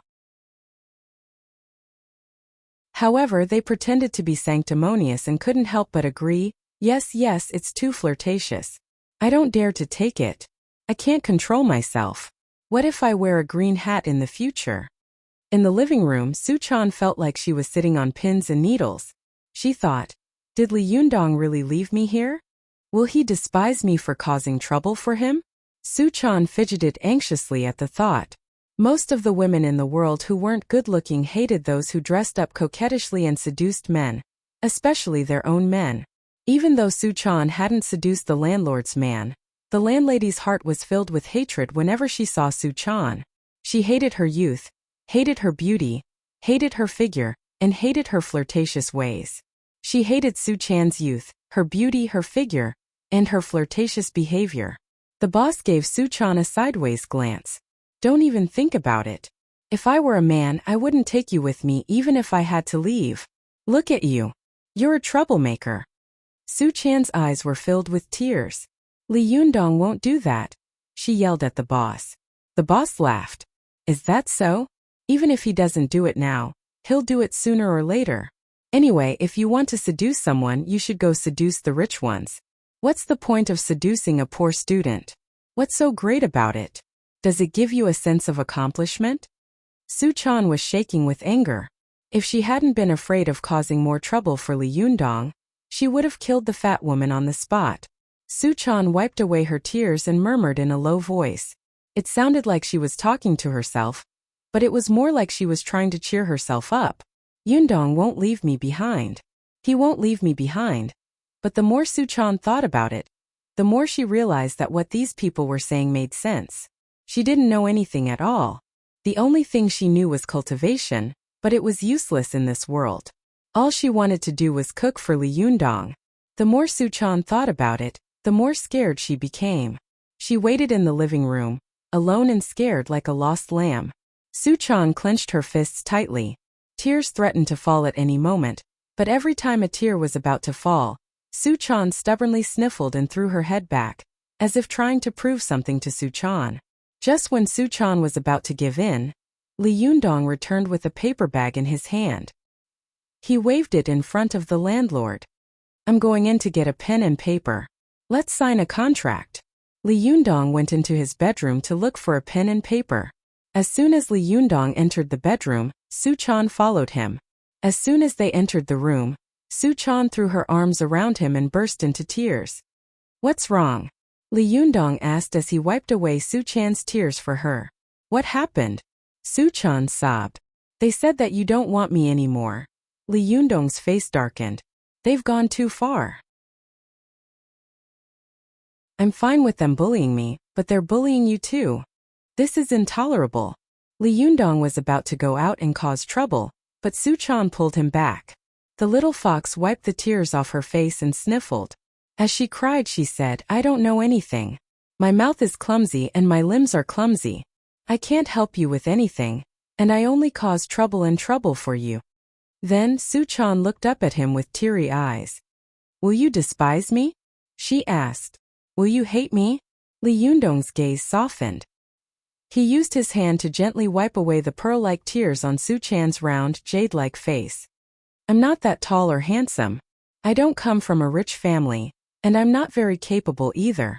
I can't give you good food and clothes, and I might not even be able to afford a house in the future, let alone a BMW or a car befitting your status. Will you despise me? Su-chan looked at him and shook her head. No, that's not it. You're the nicest person in the world. You're the nicest person in the world. Why would I despise you? Li Yundong smiled and pinched Su-chan's cute little nose. Then I won't despise you either. Don't worry. Su-chan stared at Li Yundong. There was a hint of joy in her eyes. but there were still tears at the corner of her mouth. Really? She asked weakly. Li Yundong patted Su Chan's head. Really? He said gently. Unless you want to leave on your own, I won't despise you even if you poke a hole in the sky. Su Chan's tears turned into a smile. The smile on her face was as bright as a flower, but the tears in her eyes kept falling like pearls from a broken necklace. She threw herself into Li Yundong's arms and started crying again. Li Yundong smiled bitterly and patted Su Chan's back. Hey, what's wrong? Why are you still crying? I don't know, Su Chan said coquettishly. I just feel like crying. Li Yundong patted Su Chan's back and smiled. Alright, don't cry. I still need to write the contract. Pack your things later. We're leaving. Su Chan wriggled out of Li Yundong's arms. Where are we going? Li Yundong laughed. The world is big. Where can't we go? Why must we stay here and let people roll their eyes at us? Su Chan nodded. Yeah, I'll help you pack your things. After comforting Su Chan, Li Yundong opened the door and walked out. As soon as he came out, he saw many pairs of eyes staring at him. It was as if the two of them had done something shameful in the bedroom. Li Yundong sneered inwardly. Ignoring the people around him, he wrote down the contract he had discussed with the landlord in the living room and tossed it to the landlord. Take a look at it yourself. If you agree, then sign the contract. I'll give you the money, and we'll leave immediately. The landlord took the contract and read it a few times. Then she slapped her thigh. Good. You're straightforward, so am I. Give me a pen. Li Yundong watched the lady boss sign the contract, then put it away and handed the money to the lady boss. He went into the house to pack up his things, and then left the apartment where he had lived for nearly a year under the watchful eyes of everyone. Li Yundong saw that the lady boss had signed the contract. Before Li Yundong left, the landlord stood in the stairwell and sneered. Li Yundong, you've lived here for almost a year. Let me give you a piece of advice. Study hard. Don't try to keep a girl as a mistress at such a young age. That's for the rich. You can't afford it. A female tenant who had a crush on Li Yundong laughed. Boss, that's a little too much. How do you know that they're not mutually willing? After receiving the compensation from Li Yundong, the lady boss was not afraid at all. She sneered and said, Him? He's just a poor kid. He doesn't even have a lot of money on him. It's already good enough that he can afford to keep himself. How can he afford to keep a woman? I say in a few days this woman will run away with another man. As soon as Su Chan heard this, her head buzzed.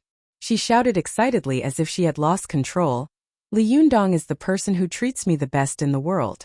He will definitely become a great hero in the future. I won't leave him. The onlookers were stunned for a moment. Then they burst into laughter. Great hero. That's hilarious. Ouch, my stomach hurts. The landlord was laughing so hard that he was rocking back and forth. He wiped away the tears in the corner of his eyes. You're really bragging without a draft. You're talking about a great hero? That's hilarious. What era are we in? Great hero. Little girl, when you meet the real rich people, you'll know how stupid you are. Stop joking around. Su Chan's tears flowed down her cheeks. She clenched her fists and gritted her teeth. She wanted to rush up and teach the landlord a lesson, but a warm hand pressed down on her shoulder. Su Chan turned around and saw Li Yundong smiling at her with a warm smile. Silly girl, he said. Why are you so calculative with them? Tears streamed down Su Chan's cheeks. But you're so nice to me. Li Yundong smiled. Yeah, isn't that what I'm supposed to do? Su Chan cried even harder when she heard Li Yundong's words. I believe that one day you'll become a great hero. I just believe that. Li Yundong still had a gentle smile on his face. This kind of smile was warm and tolerant, as if it could tolerate all the words and deeds of the little girl without limit. Well, I will. If you want me to be a big hero, I will work hard to be a big hero. Su Chan raised her head and looked at the boy in front of her with teary eyes. All of a sudden she had a strong urge. I must raise this boy in front of me into the world's top master and hero, so that I can show these snobs who look down on me in the future. Su Chan made up her mind. She wiped away her tears and grabbed Li Yundong's hand. Then she turned around and glared at the crowd of onlookers. Let's go. Li Yundong looked back and saw that most of the onlookers were gloating over his misfortune. Especially the men, who saw that even though he was in dire straits, Su Chan was still stubbornly following him around. Their eyes were filled with jealousy and hatred. Li Yundong took one last look at the landlord and sneered in his heart. I don't believe that I, Li Yundong, can't make a name for myself. Just you wait and see. The crowd in the corridor watched as the two of them disappeared into the elevator. For a moment they whispered to each other, saying all sorts of nasty things. Only an old man sighed softly. Although his voice was soft, it clearly reached the ears of the crowd. Sigh, don't bully the young for being poor.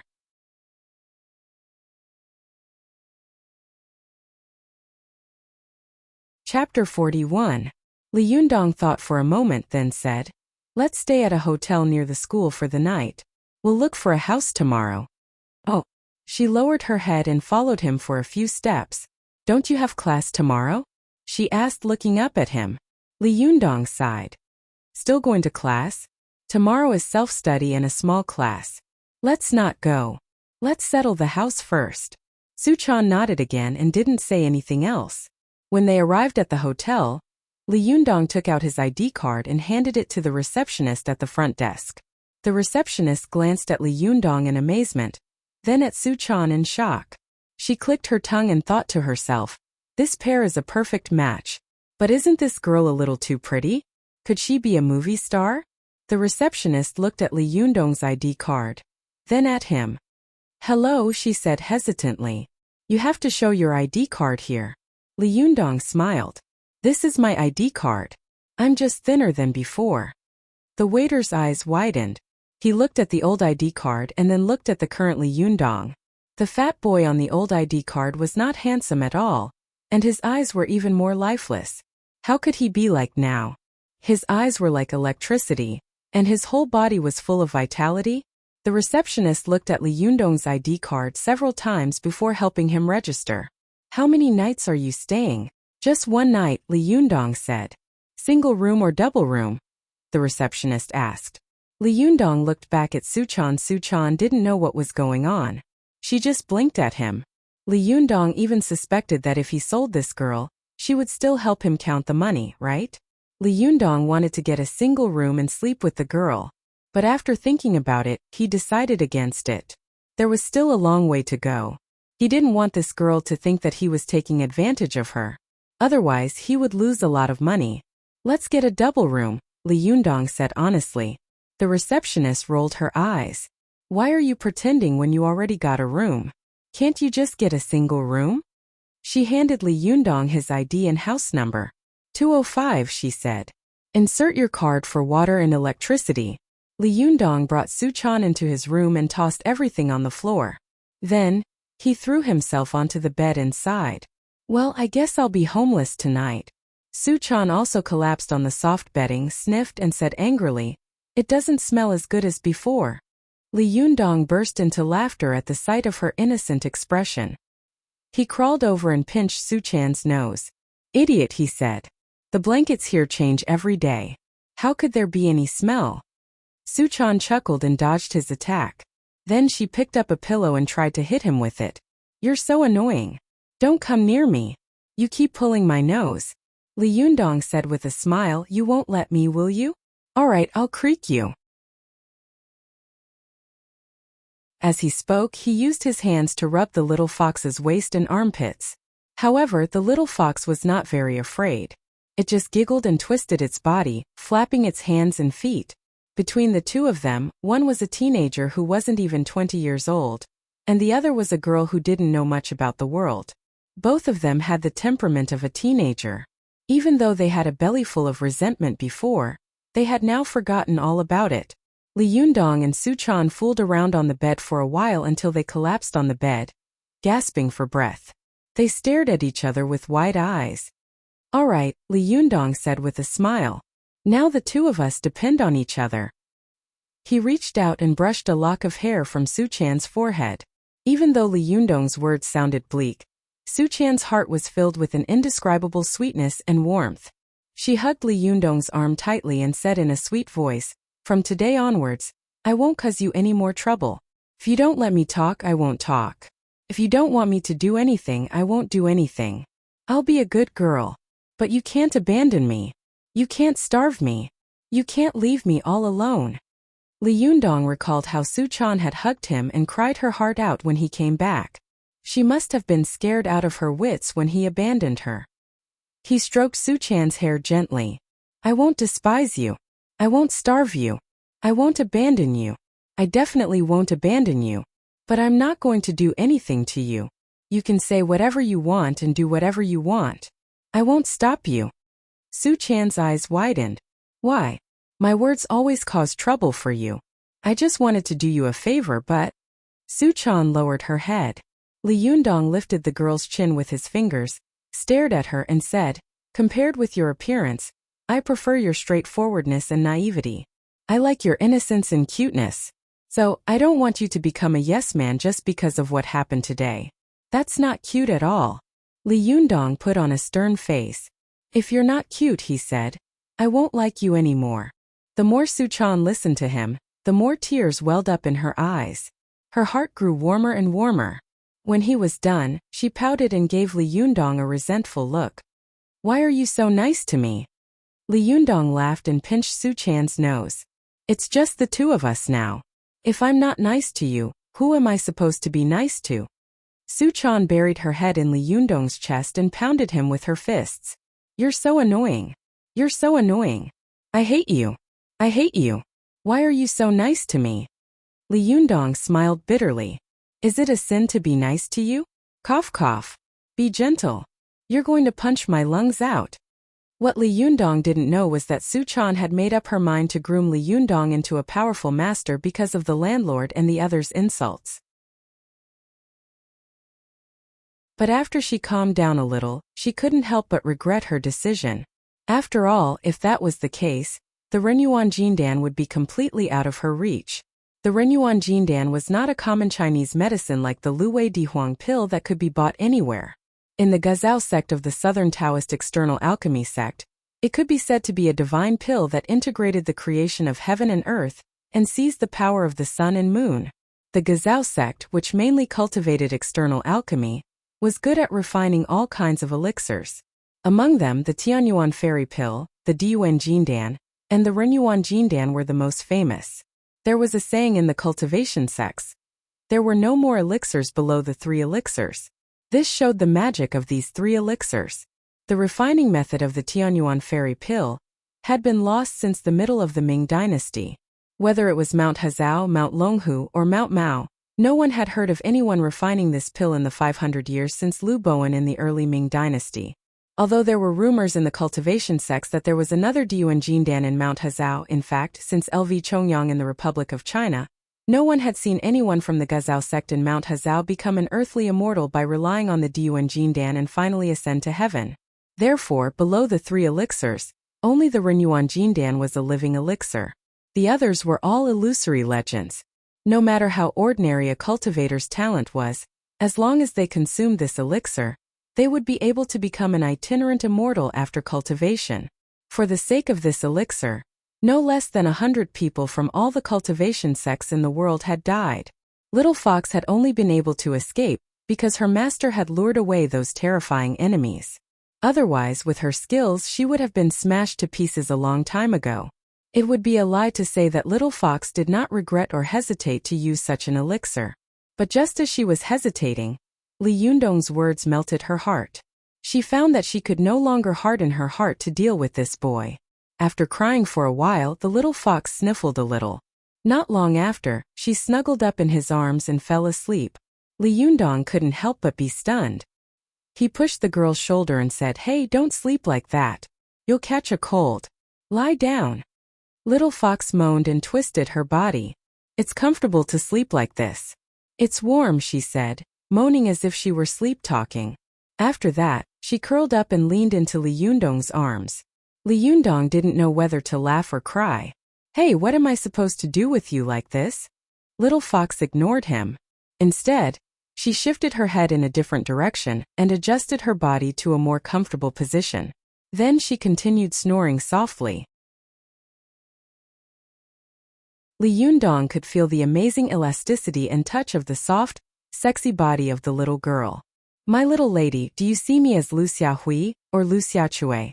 Aren't you afraid that I'll turn you into a beast? After Li Yundong took the Renyuan Jindan, the essence in his body was exuberant, not to mention that there was a beauty in his arms. Her skin was soft and smooth to the touch, and her fragrance assailed his nostrils. In such a situation, even Lu Xiaohui and Lu Xiaochui would be in high spirits, let alone a young and vigorous ordinary person like him. A war raged in Li Yundong's mind, and he couldn't help but think of a joke about being worse than a beast. A girl and a boy were sleeping in the same bed. The girl drew a line on the edge of the bed and said, "If you cross the line, you're a beast." In order not to be a beast, the boy had no choice but to endure until dawn. But the next day, the girl still slapped him. "I didn't cross the line," the boy yelled, feeling wronged. "Then you're worse than a beast," the girl said. In Hamlet, Shakespeare said, "To be or not to be, that's a question worth thinking about." Li Yundong stared blankly at the little fox. "Beast," he muttered under his breath. "Worse than a beast? That's a question worth pondering."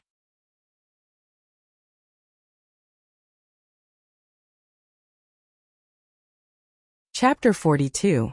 When Li Yundong saw Su Chan, he opened his eyes wide and said tiredly, "God bless you. You finally woke up? Get off me. My whole body is stiff." Su Chan quickly got up and massaged Li Yundong's back and shoulders. "Thank you for your hard work. When are we going out to see the house?" Li Yundong waved his hand and threw himself onto the bed, burying his head in a pillow. "Don't disturb me. Even if the sky falls, let me sleep for a while." As soon as he finished speaking, he started snoring. Su Chan was a little confused. Logically speaking, a person like Li Yundong with Jindan Qi shouldn't be this tired even if he didn't sleep for a night, right? She thought. But what she didn't know was that Li Yundong had spent the whole night fighting with his own desires. His essence, qi, and blood had all gone to one place. No man could stand it after being hard all night. Su Chan tilted her head and thought for a while. She couldn't figure it out, so she ran into the bathroom to brush her teeth and wash her face. After tidying herself up, the little girl knelt on the edge of the bed and stared blankly at Li Yundong. She sat there for 15 minutes, bored. Finally, she couldn't stand it anymore. She pushed Li Yundong with her hand. "All right, I've slept enough. Get up. Let's go look at the house. We're going to find a new home." "Oh my God, I just fell asleep. Let me sleep a little longer." Li Yundong complained incessantly. Su Chan pushed Li Yundong as if he was a small boat in the sea. No. How long is a little longer?" Li Yundong snorted. "Just a little longer." Su Chan said, "No, the sun is shining on your butt." Then she pinched Li Yundong's nose with her hand and giggled. Li Yundong finally couldn't stand it anymore. He sat up with his head in his hands and said, "Do you want to kill me? You stinky girl." Su Chan didn't let go of his nose. "It's 5 o'clock in the morning. The sun is rising from the east and shining on the earth. It's the best time to absorb the spiritual qi of heaven and earth. But you're sleeping in here." Since Su Chan had made up her mind to start training Li Yundong, she consciously began to supervise his cultivation. He just wanted to sleep for a while longer, so he said in a daze, "What do you mean by absorbing the ling qi of heaven and earth?" "I want to use yin to nourish yang." Su Chan's cheeks reddened. "Get up," she said, smacking him. But Li Yundong was snoring like a dead pig. How could he get up? Helpless, the little fox rolled its eyes and plucked out a strand of hair the length of a finger. Circulating its qi, the strand of hair straightened like a needle. Su Chan thrust the needle into the Baihui point on the top of Li Yundong's head. The Baihui acupoint was the head of all acupoints. It was the place where yang qi gathered, and it was also the best place to regulate yuan qi. Li Yundong let out a loud howl and sprang up from the bed. He clutched his head and glared at Su Chan. "Are you trying to murder me for my money? All right. You're awake?" Su Chan giggled as she pulled his hand into her own. In the movie The Sound of the Wind, Old Ghost was tormented by Godfather Liu until he was on the brink of death. Even a needle in his head didn't stop him from waking up. Li Yundong was just sleepy. Once Li Yundong's Baihui acupoint was pierced, the yuan qi in his body surged. It was like he'd taken a stimulant. How could he still be sleepy? Li Yundong wiped his face and found that he really wasn't sleepy anymore. All right, he said helplessly. I'm scared of you. Let me wash my face and brush my teeth, then we'll go out. Instead, she pulled the curtains open to let in the sunlight. Then she pulled Li Yundong to sit cross-legged on the carpet. Sit here, she said. I'll give you a massage. Li Yundong nodded. The thought of Su Chan's massage technique made Li Yundong close his eyes in delight. This time, Su Chan used the same technique she used on Li Yundong, butterfly plucking flowers. From Su Chan's point of view, the best time for Li Yundong to cultivate was during the Z period, which was from 23 p.m. to 1 a.m. sharp. This was the time when the yin qi of heaven and earth gradually dissipated and the yang qi began to grow.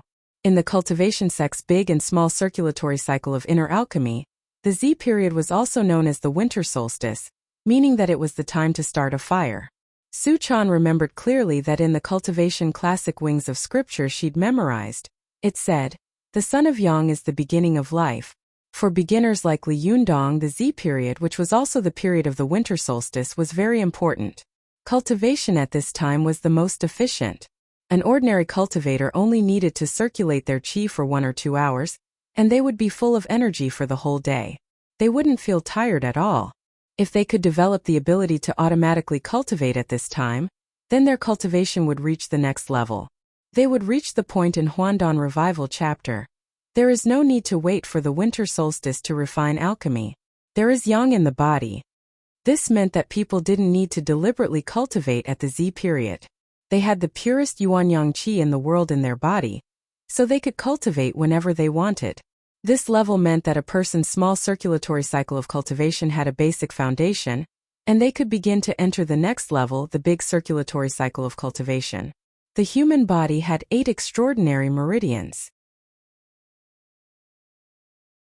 The small circulatory cycle of cultivation focused on the Ren meridian and governing meridian, while the big circulatory cycle of cultivation focused on the remaining 6 extraordinary meridians, namely the Chong meridian, Dai meridian, Yin Wei meridian, Yang Wei meridian, Yin Heel meridian and Yang Heel meridian, as well as the foot Shaoyin kidney meridian of the hands and feet. In other words, by cultivating these meridians, people could practice the qi condensation, which allowed them to gather qi at will, and the free will, which allowed them to use qi at will. Once he completed the 3 subjects of channel expansion, qi condensation and free will, it would mean that Li Yundong would break through the middle level of the second heaven of qi cultivation and begin to advance to the higher level. Su Chan used a massage technique to help Li Yundong mobilize his yuan-yang qi. Although it wasn't the Z period, it was the period of time when the yang qi in the world was the most vital. Li Yundong felt that his body felt different from the last time. Last time, he only felt that his whole body was comfortable, and it was limited to his flesh and meridians. But this time, Li Yundong felt that the dantian in his lower abdomen was burning, and his waist and kidneys seemed to be boiling water, as if they were boiling soup. Although he closed his eyes, he could still feel the golden light in front of him. Moreover, this golden light did not come from the outside, but seemed to shoot out from his eyes. Not only that, Li Yundong also felt a whistling sound behind his ears, as if there was a wind behind his ears. There was a cry that sounded like the cry of a vulture behind his head, and his whole body felt like waves were surging from his dantian to the top of his head. Every time the waves surged, his sinuses would twitch in a rhythmic manner. Li Yundong felt so good that he wanted to die. But Su Chan was so nervous that she didn't even dare to blink. She circled back and forth in front of and behind Li Yundong, and her fingers quickly pressed on the vital acupoints in front, back, hands and feet of Li Yundong. Her 5 fingers flew like a butterfly flying through flowers, so fast that they left afterimages. At this time, Li Yundong's Jindan Qi was breaking through the Ren meridian and governing meridian, breaking through to the other meridians. There was often only a fine line between the small Zhoutian and the great Zhoutian. Many qi cultivators were often stuck at this point, and could only run their qi through the Ren meridian and governing meridian, unable to move it to the other meridians, such as the Chong meridian, the Dai meridian, and the foot Shaoyin kidney meridian. With her massage technique and the powerful Jindan Qi in his body, Su Chan wanted to help Li Yundong break through the small Zhoutian barrier and enter the great Zhoutian. She wanted to use her massage technique to help Li Yundong break through. But no one had expected that just as the huge qi in Li Yundong's body was gathering above his head, like a dam storing water, ready to rush to other meridians, suddenly there was a knock on the door, and then a woman shouted at the door, "Clean up." This time Su Chan was suddenly stunned, and then the whole cultivation failed.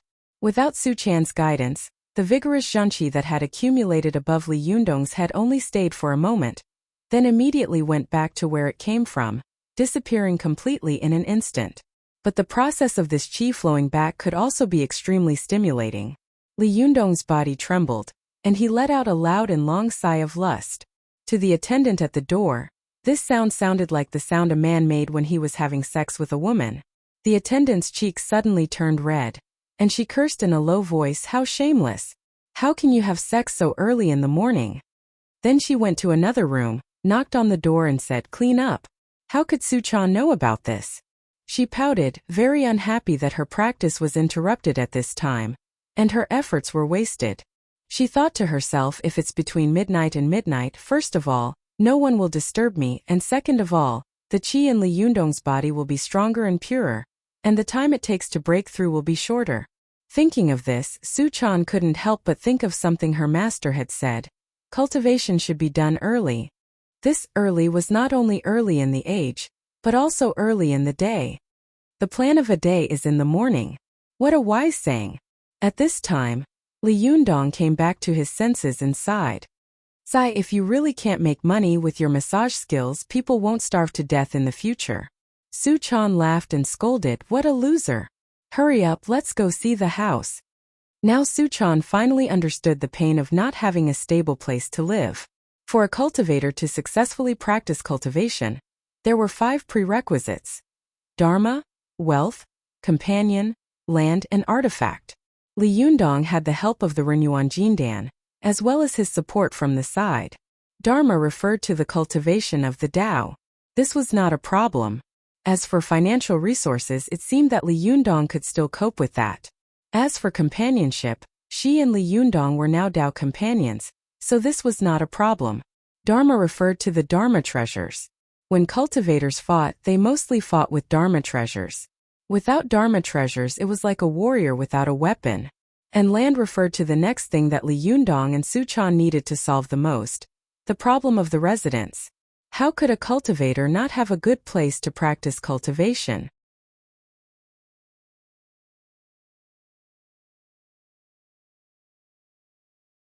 Chapter 43. However, Su Chan didn't think that way. The little fox believed that the location of a cultivation mansion was of utmost importance. First of all, the mansion had to be located in the north, facing south, and there had to be windows on the east side. The air had to be fresh, and the field of vision couldn't be too narrow. Most importantly, the mansion had to be high up. Why does it have to be high up? Li Yundong asked as he led Su Chan out of a real estate agency. "I used to live in a 7-story house. That's high enough. Any higher and the elevator breaks? Wouldn't I die climbing to my death?" Su Chan wanted to explain to him, but she was afraid that she would reveal her identity. So she said, "Don't you think that if you live high and see high, your state of mind will be more open?" Li Yundong asked. Li Yundong smiled. "That's true. Fine. Since you like to live in a high place, we'll look for a high-rise one." Su Chan nodded and muttered in her heart, "Really? Have you ever heard of any cultivator who hasn't cultivated in the deep mountains since ancient times? Which one of them didn't cultivate at the top of a mountain or halfway up it? Which one of them chose to live in a low-rise place? The environment and air quality of this city are so bad. Even the effects of cultivation are so bad." Su Chan grumbled, but she knew that she couldn't drag Li Yundong into the mountains. If she did, Li Yundong would have a mental breakdown. It wasn't easy to find a high-rise apartment. Li Yundong and Su Chan had gone to a few places, but they hadn't found a suitable one. Su Chan had basically shot them all down. Li Yundong was patient. He didn't have any requirements. As long as Su Chan was happy, he was happy. So he let her choose. At noon, the two of them arrived at a newly built residential area called Exionin Garden. Li Yundong was walking with Su Chan while eating a McDonald's teppanyaki burger, when he heard a familiar voice. "Hey, what's wrong with you guys? I'm looking for Zheng Yuming. Get him out here." I don't believe he'll refuse to see me. Li Yundong turned his head and was instantly amused. Hey, isn't this the mistress who was with the nouveau riche? Li Yundong still remembered that this woman had been called Lily by Boss Zheng. He couldn't help but laugh to himself. Is this the general name for all the mistresses in the world? Li Yundong didn't want to watch the fun, but when Su Chan glanced at the geographical location of Xianan Garden, her eyes suddenly lit up. Then she looked at the direction of the buildings in the community, her face filled with joy, and she blurted out, "This place is not bad." Li Yundong smiled bitterly and said, "Oh, my little lady, you finally found a house you like? But this is a new residential area, and houses are not for rent, only for sale. I can't afford it." As soon as Li Yundong and Su Chan spoke, the mistress Li Li turned her head. She froze for a moment when she saw the two of them, and the arrogance she'd had when she'd been talking in a loud voice faded away. Lily took out a mobile phone from her LV handbag and said to the security guards who didn't let her in, "You won't let me in? All right, I'll call him now. Let's see if you guys will lose your jobs if he comes out." The security guards were just following orders, so how could they stand such threats? He smiled bitterly and was about to speak when he heard a loud voice. "Oh, Lily, what are you doing here?" Lily saw the man named Zhang Yuming, and immediately shouted at him, "If I didn't come here to look for you, would I have been able to find you?" A trace of displeasure flashed in Zhang Yuming's eyes, but when he saw Li Yundong, and then Su Chan, who was next to Li Yundong, his eyes lit up with desire. He laughed and walked over to them. "Oh, it's you again." When Li Yundong saw the nouveau riche striding toward him, he immediately smiled bitterly and said, "Yes, why is it you again?" Zhang Yuming shook hands with Li Yundong in a friendly manner, but his eyes were fixed on Su Chan, as if he wanted to swallow her whole. After shaking hands with Li Yundong, he reached out to shake hands with Su Chan. How could Su Chan like this kind of person who reeked of money? She just pulled her hand behind her back, hid behind Li Yundong and made a face. This kind of behavior was extremely impolite, but Su Chan was too beautiful and cute.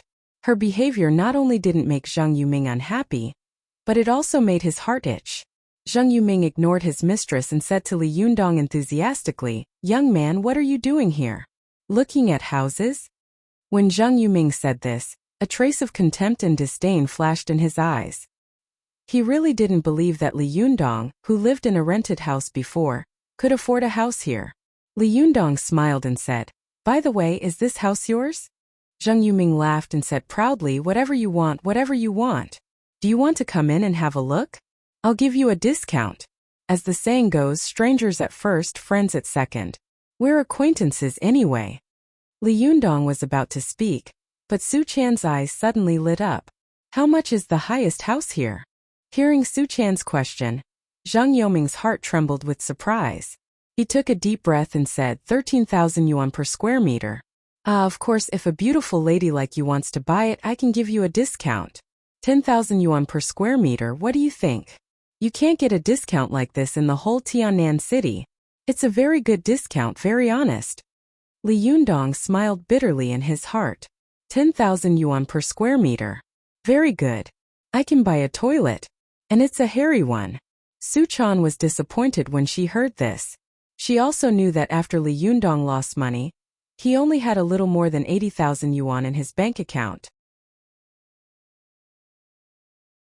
No matter how she looked at it, it was impossible for him to buy a house here with such a small amount of money. But she really liked the environment here.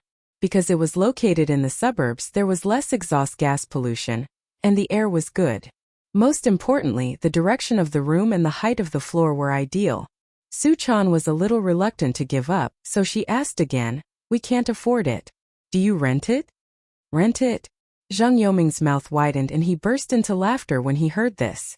Su Chan was annoyed by his laughter. She pulled Li Yundong's arm and said, "Yundong, let's go." Zhang Yuming saw that she was about to leave. If she left, he might not be able to see her again. He quickly shouted, "Hey, I didn't say I wouldn't rent it."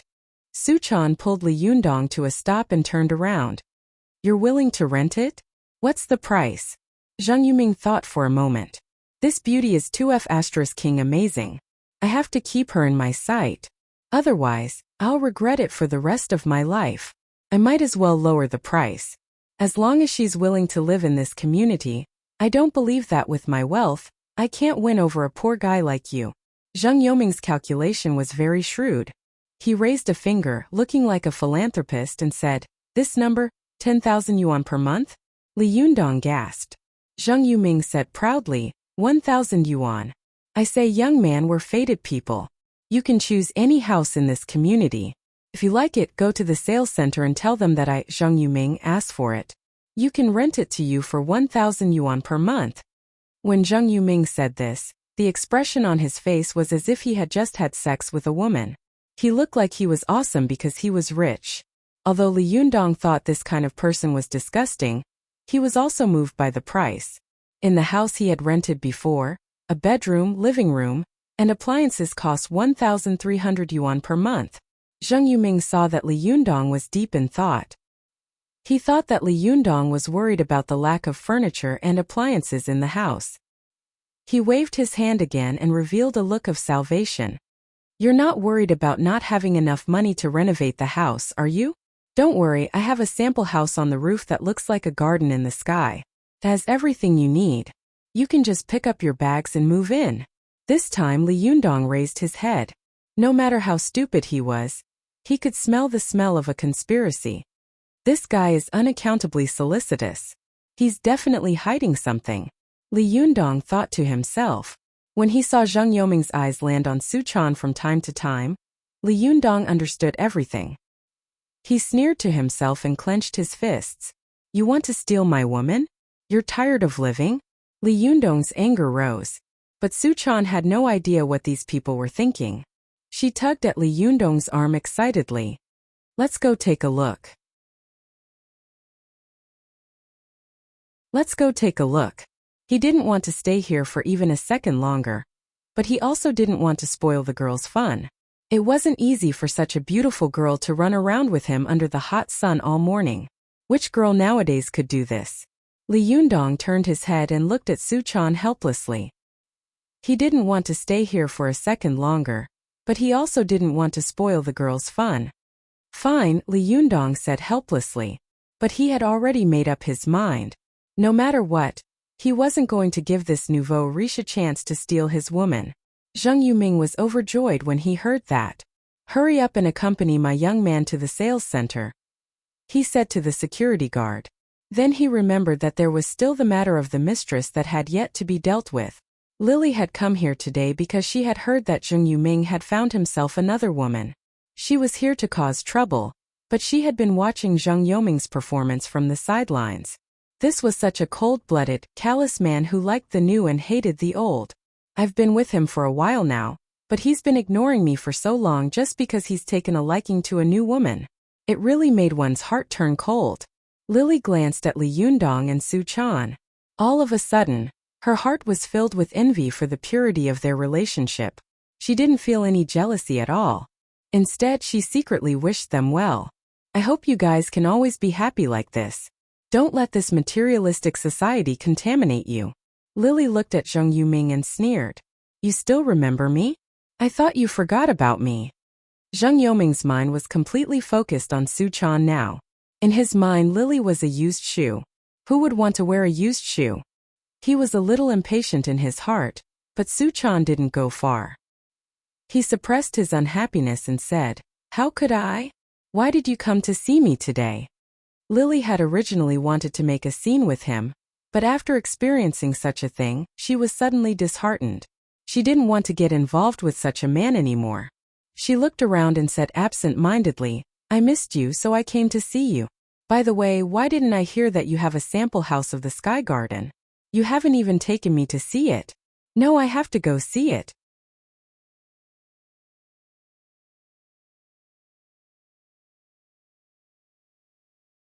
Chapter 44. Li Yundong was surprised to find that Zheng Yoming's mistress had followed him. He murmured to himself but didn't pay much attention to it.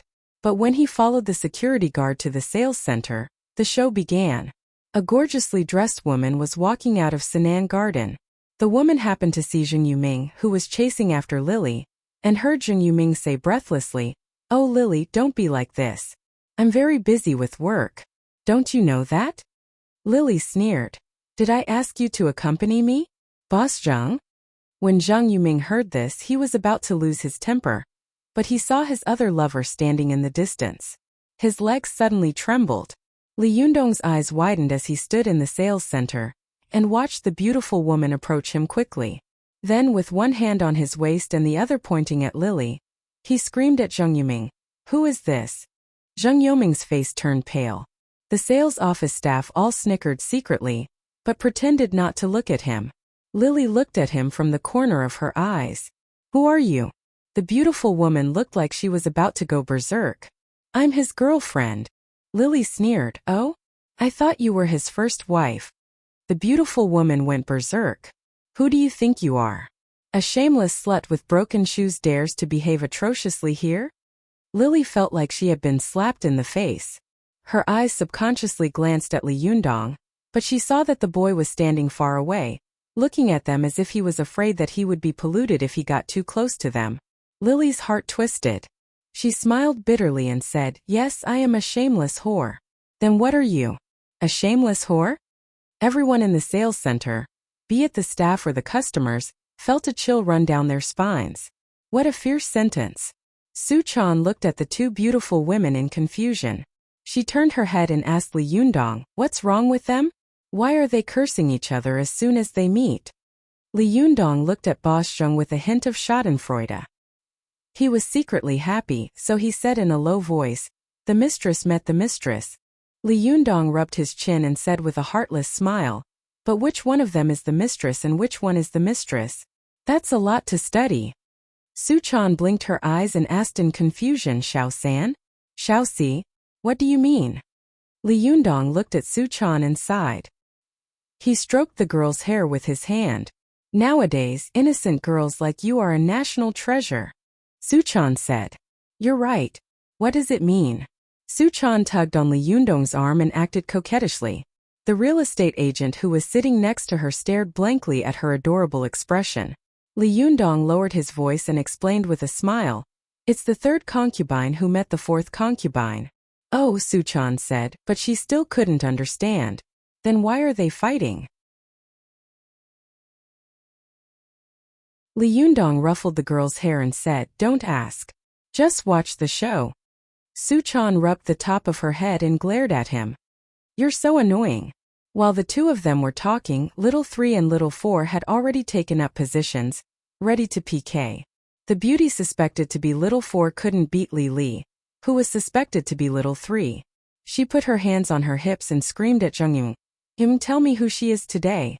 Zhang Yuming obviously wanted to smooth things over, and he didn't want to make a big deal out of it in front of Su Chan, so he smiled apologetically and said, Oh Mingming, she's the Li Tsongli I told you about. Li Tsongli sneered and said, In the past when you were intimate you called me Little Lily, but now you're calling me Li Tsongli. Zhang Yuming, I finally see you clearly.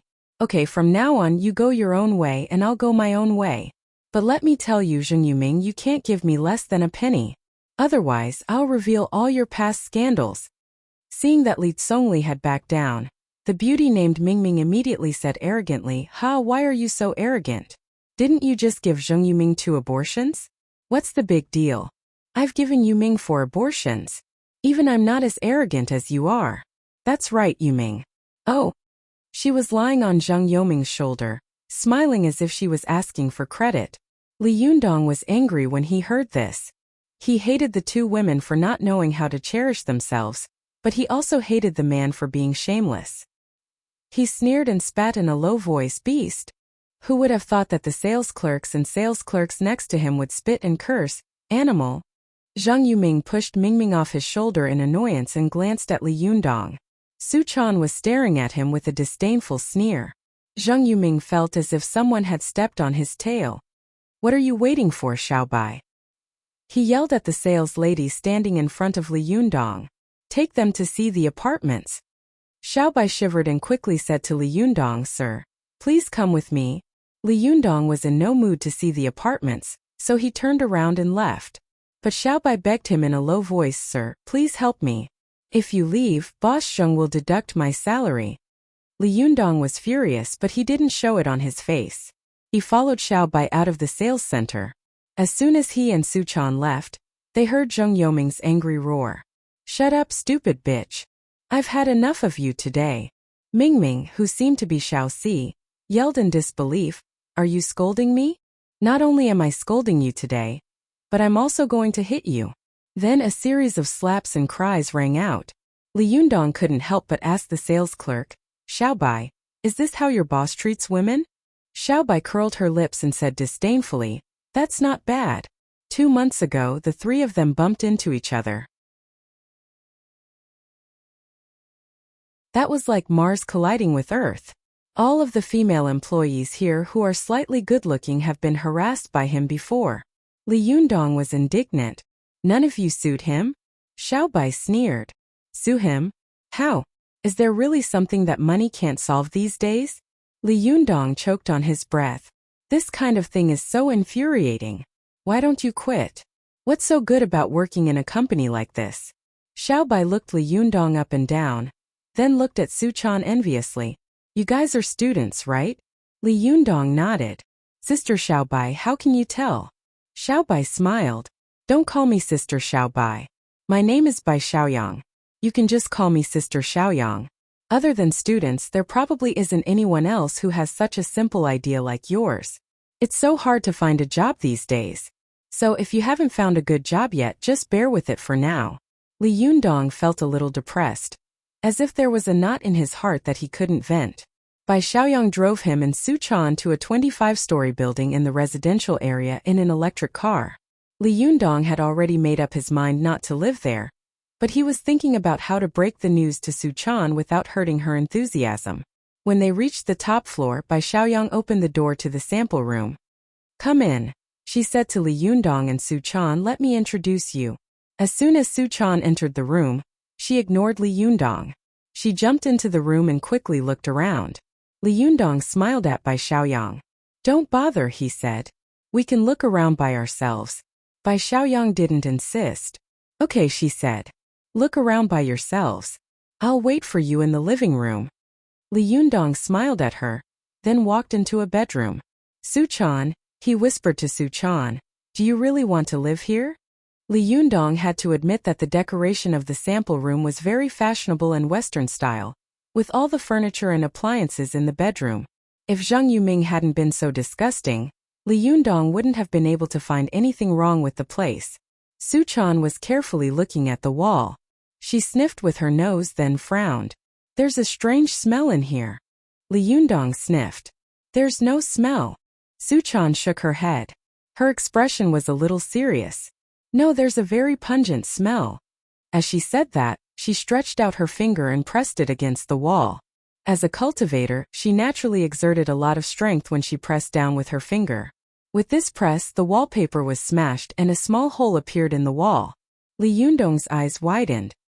He thought that Suchan was performing the Vajra finger zen. "Holy shit! What are you doing? Is this the Vajra finger zen?" Suchan furrowed her brows and said angrily, "What finger zen? Look at this." Suchan poked at the hole in the wall with her finger and waved at Li Yundong. Li Yundong moved closer to take a look, then tentatively poked his finger into the hole as well. When he exerted a little force, he realized that the inside of the wall was like a paste of mud. Even the slightest movement was enough to cause the dust to fall off. Holy shit! What the hell is going on? Li Yundong's eyes nearly popped out of their sockets. Even a shoddy construction can't be this bad, can it? Suchan sneered. "I can knock this house down with a single punch. Is this even habitable? Holy shit! What are you guys doing?" Bai Xiaoyang heard Li Yundong and Suchan's movements. He ran over to have a look, and was immediately scared out of his wits. Li Yundong turned around and sneered. "The quality of your house is terrible, isn't it? How can you poke a hole in the wall with just one finger?" Bai Xiaoyang scowled. "You're going to make me lose my job." Li Yundong flew into a rage. "You can always look for another job, but this kind of house will cost you your life. And if you lose your life, do you think you can ever get it back? Where is your conscience?" Li Yundong was so angry that Bai Xiaoyang's heart skipped a beat. He couldn't help but think, "Yeah, A house like this is going to be a problem sooner or later. Why do I have to stay in a place like this? Her eyes flickered and she struggled for a while. Then she sighed deeply and shook her head. Since things have come to this point, I won't hide it from you. The houses in Sinan Garden are all like this. Other people cut corners when building their houses, but they are still reinforced concrete structures. But the houses in our community are made of cardboard and stone sand. I suspect that this house will collapse at any time. Li Yundong was shocked and angry. How could something like this happen? How can you build a house like this? How are people supposed to live after they're sold? Is there no quality control? Bai Xiaoyang sneered. How are people supposed to live? As long as the house is sold, it's fine. Who cares about that? Li Yundong was furious. He gritted his teeth. How could he do such a heinous thing? Isn't Zhang Yuming afraid of retribution? Su Chan also said angrily, God should punish him. Retribution? If retribution works, then why do we need the police? Bai Xiaoyang looked at him and sighed. Forget it. You should leave now. I'll hand in my resignation later. What you said today woke me up. I can't stay here for long. By the way, if you're looking for a high-end rental house, I can recommend you a place. There's a high-end apartment in Hongqing New District not far from here, Bai Xiaoyang said. The conditions there are good, the environment is good, and the houses are good. The construction is solid and reliable. Li Yundong sulked. Thank you, he said to Bai Xiaoyang. I'll go and have a look. After the three of them walked out of the building, Bai Xiaoyang sat in the driver's seat and said to Li Yundong, You guys aren't going to take the car? Li Yundong shook his head. No, I'll walk by myself to relieve the anger in my heart. Bai Xiaoyang glanced at him and sighed. Then I'll leave first. Li Yundong waited for her to leave, then looked around to make sure that there was no one around. He took Su Chan to the back of the building and kicked the corner with his foot. Sure enough, there was a hole in the wall. After the whitewash had been kicked away, cardboard and sand were revealed inside. Li Yundong looked at Su Chan. Li Yundong felt a surge of anger rush to the top of his head. In a fit of rage, he punched the wall of the building. Damn it! This scum! He'll get retribution sooner or later. Li Yundong roared angrily. Su Chan, who was beside him, had a shocked look on her face. She pulled Li Yundong's arm and said, Hey, look. Li Yundong looked in the direction of her finger and saw that there was an obvious crack in the wall where he had punched. The crack was spreading in all directions, and in the blink of an eye, it had spread a few meters away. Li Yundong and Su Chan looked at each other in shock. This building is going to collapse? No way I can collapse a building with one punch. Is it that crazy? Li Yundong couldn't help but look at his fist. I'm not Ultraman, he said, stuttering. But on second thought, this was not an ordinary building. What could not happen in this building?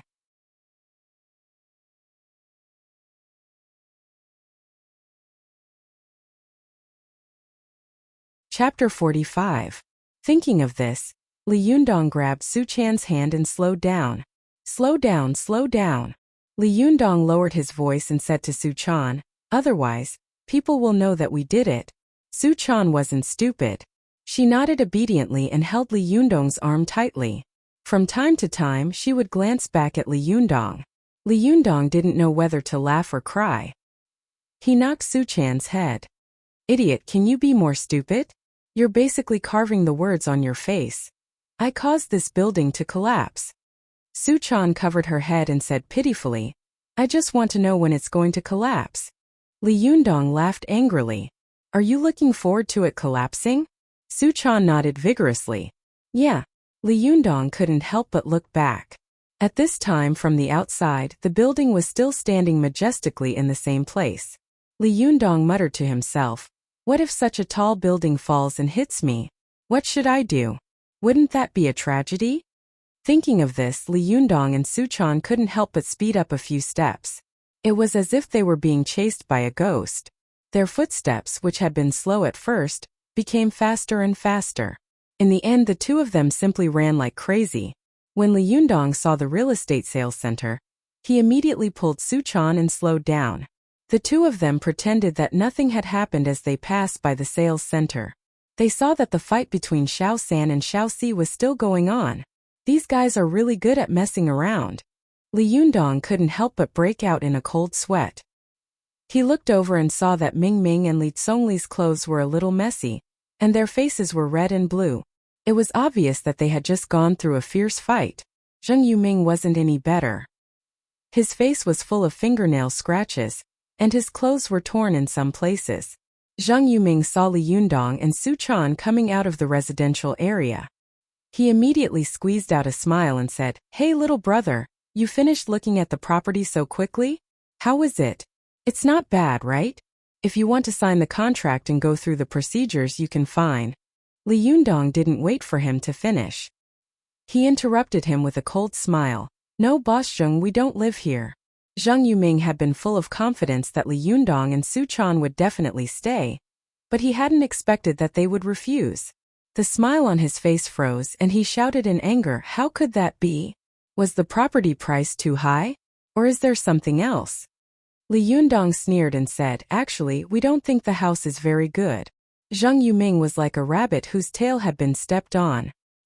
He jumped up and patted his chest hard with his palms, making loud thumping sounds. "Go and ask around. The quality of my house here is indisputable. It's definitely the best." As soon as he finished speaking, there was a sudden loud bang. A 20-story building in the Xian and district collapsed like a directional explosion. This was like a bolt from the blue, like a rolling thunder. Everyone's eyeballs almost popped out of their sockets, and the surroundings were deathly silent. Only the foul smoke and dust soared into the sky, rolling and spreading. The expression on Zheng Yuming's face was wonderful, as if someone had slapped him hard in the face just when he was talking about something he was most proud of. Zheng Yuming's eyes bulged.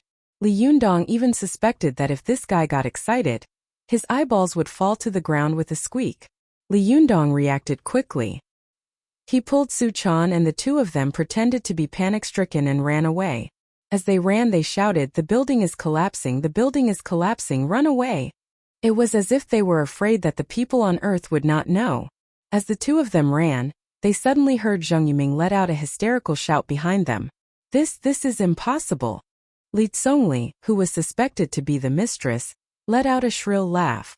"Look at him, look at his building collapse. Zheng Yuming, this is retribution. Oh God, you finally opened your eyes for a moment. Ha ha ha, evil will be punished, and good will be rewarded. It's not that the time hasn't come yet. Zheng Yuming, your time has come."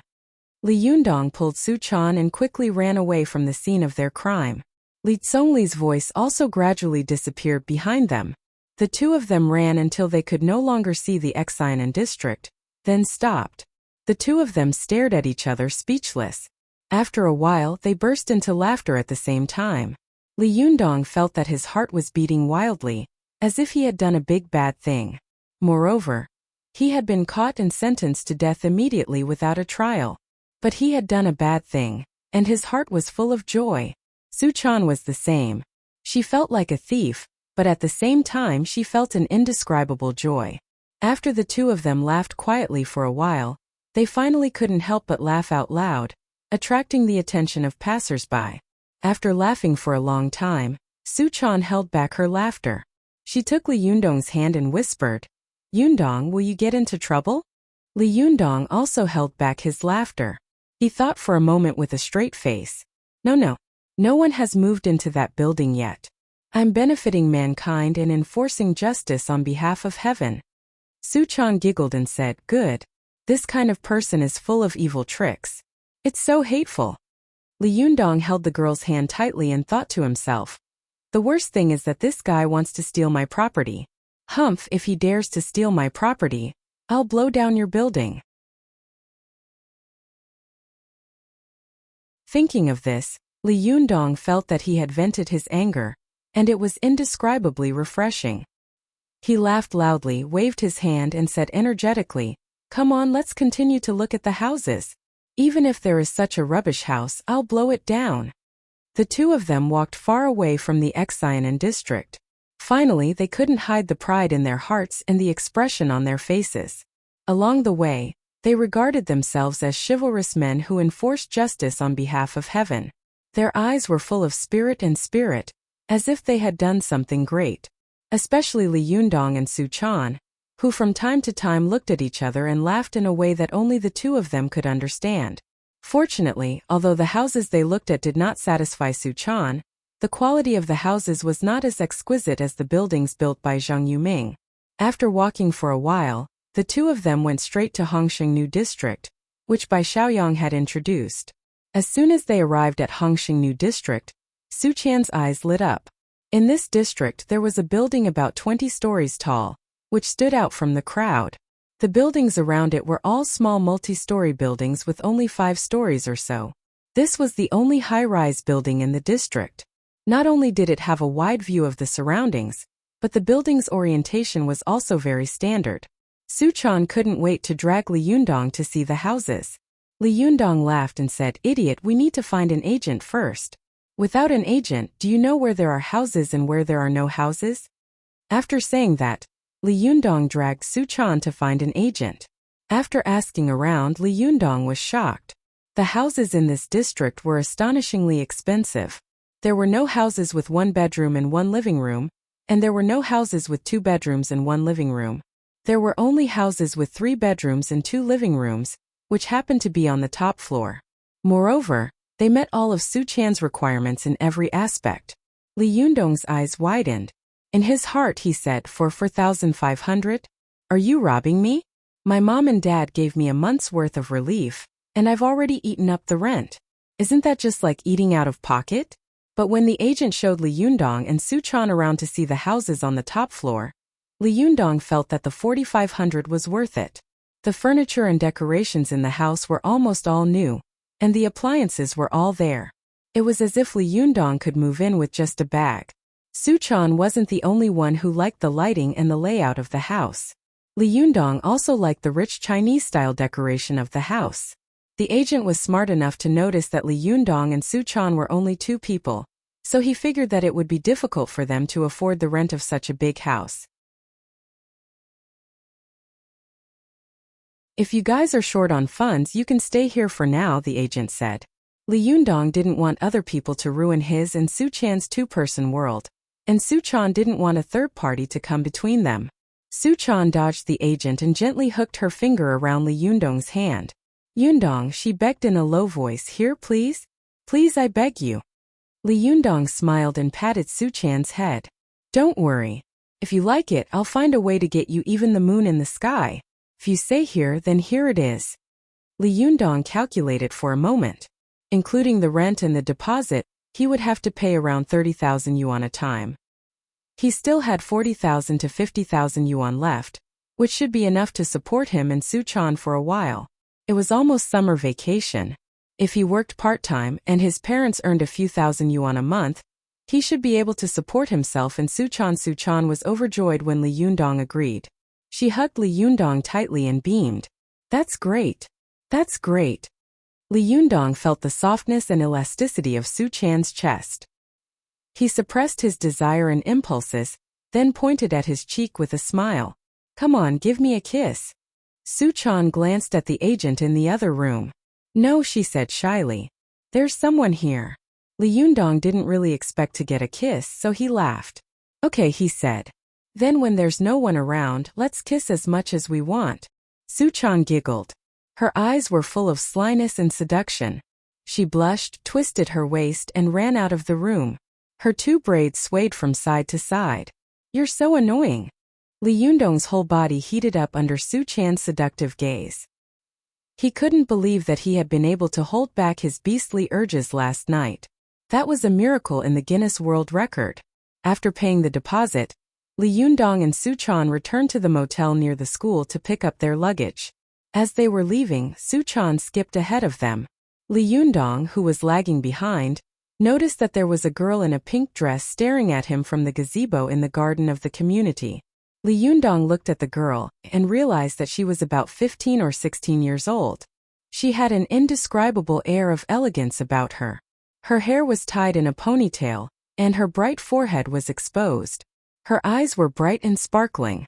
Li Yundong could feel something solid pressing against him wherever the girl's gaze landed. When Li Yundong's eyes met the girl's, it was as if two Mercedes-Benz trucks had crashed into each other. Both of them shuddered and withdrew their gazes. Li Yundong was shocked. There's actually a girl with such sharp eyes here? Who is she?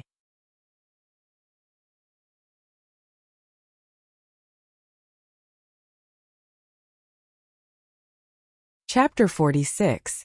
The girl named Zi Yuan was about an inch taller than the girl in the red dress. She was extremely beautiful, and she was also wearing a long dress. However, the color of the dress was dark purple, and the corners of the skirt fluttered like a fairy, without a trace of the mortal world. The two girls stood in the long pavilion like fairies walking out of a poem or painting. As long as passers-by took a look at them, they would all stop in shock. Zi Yuan's eyes were not as sharp as the girl in the red dress. Instead, they seemed to be covered with a layer of gauze, as ethereal as fog. When she opened her mouth, her voice sounded very cold.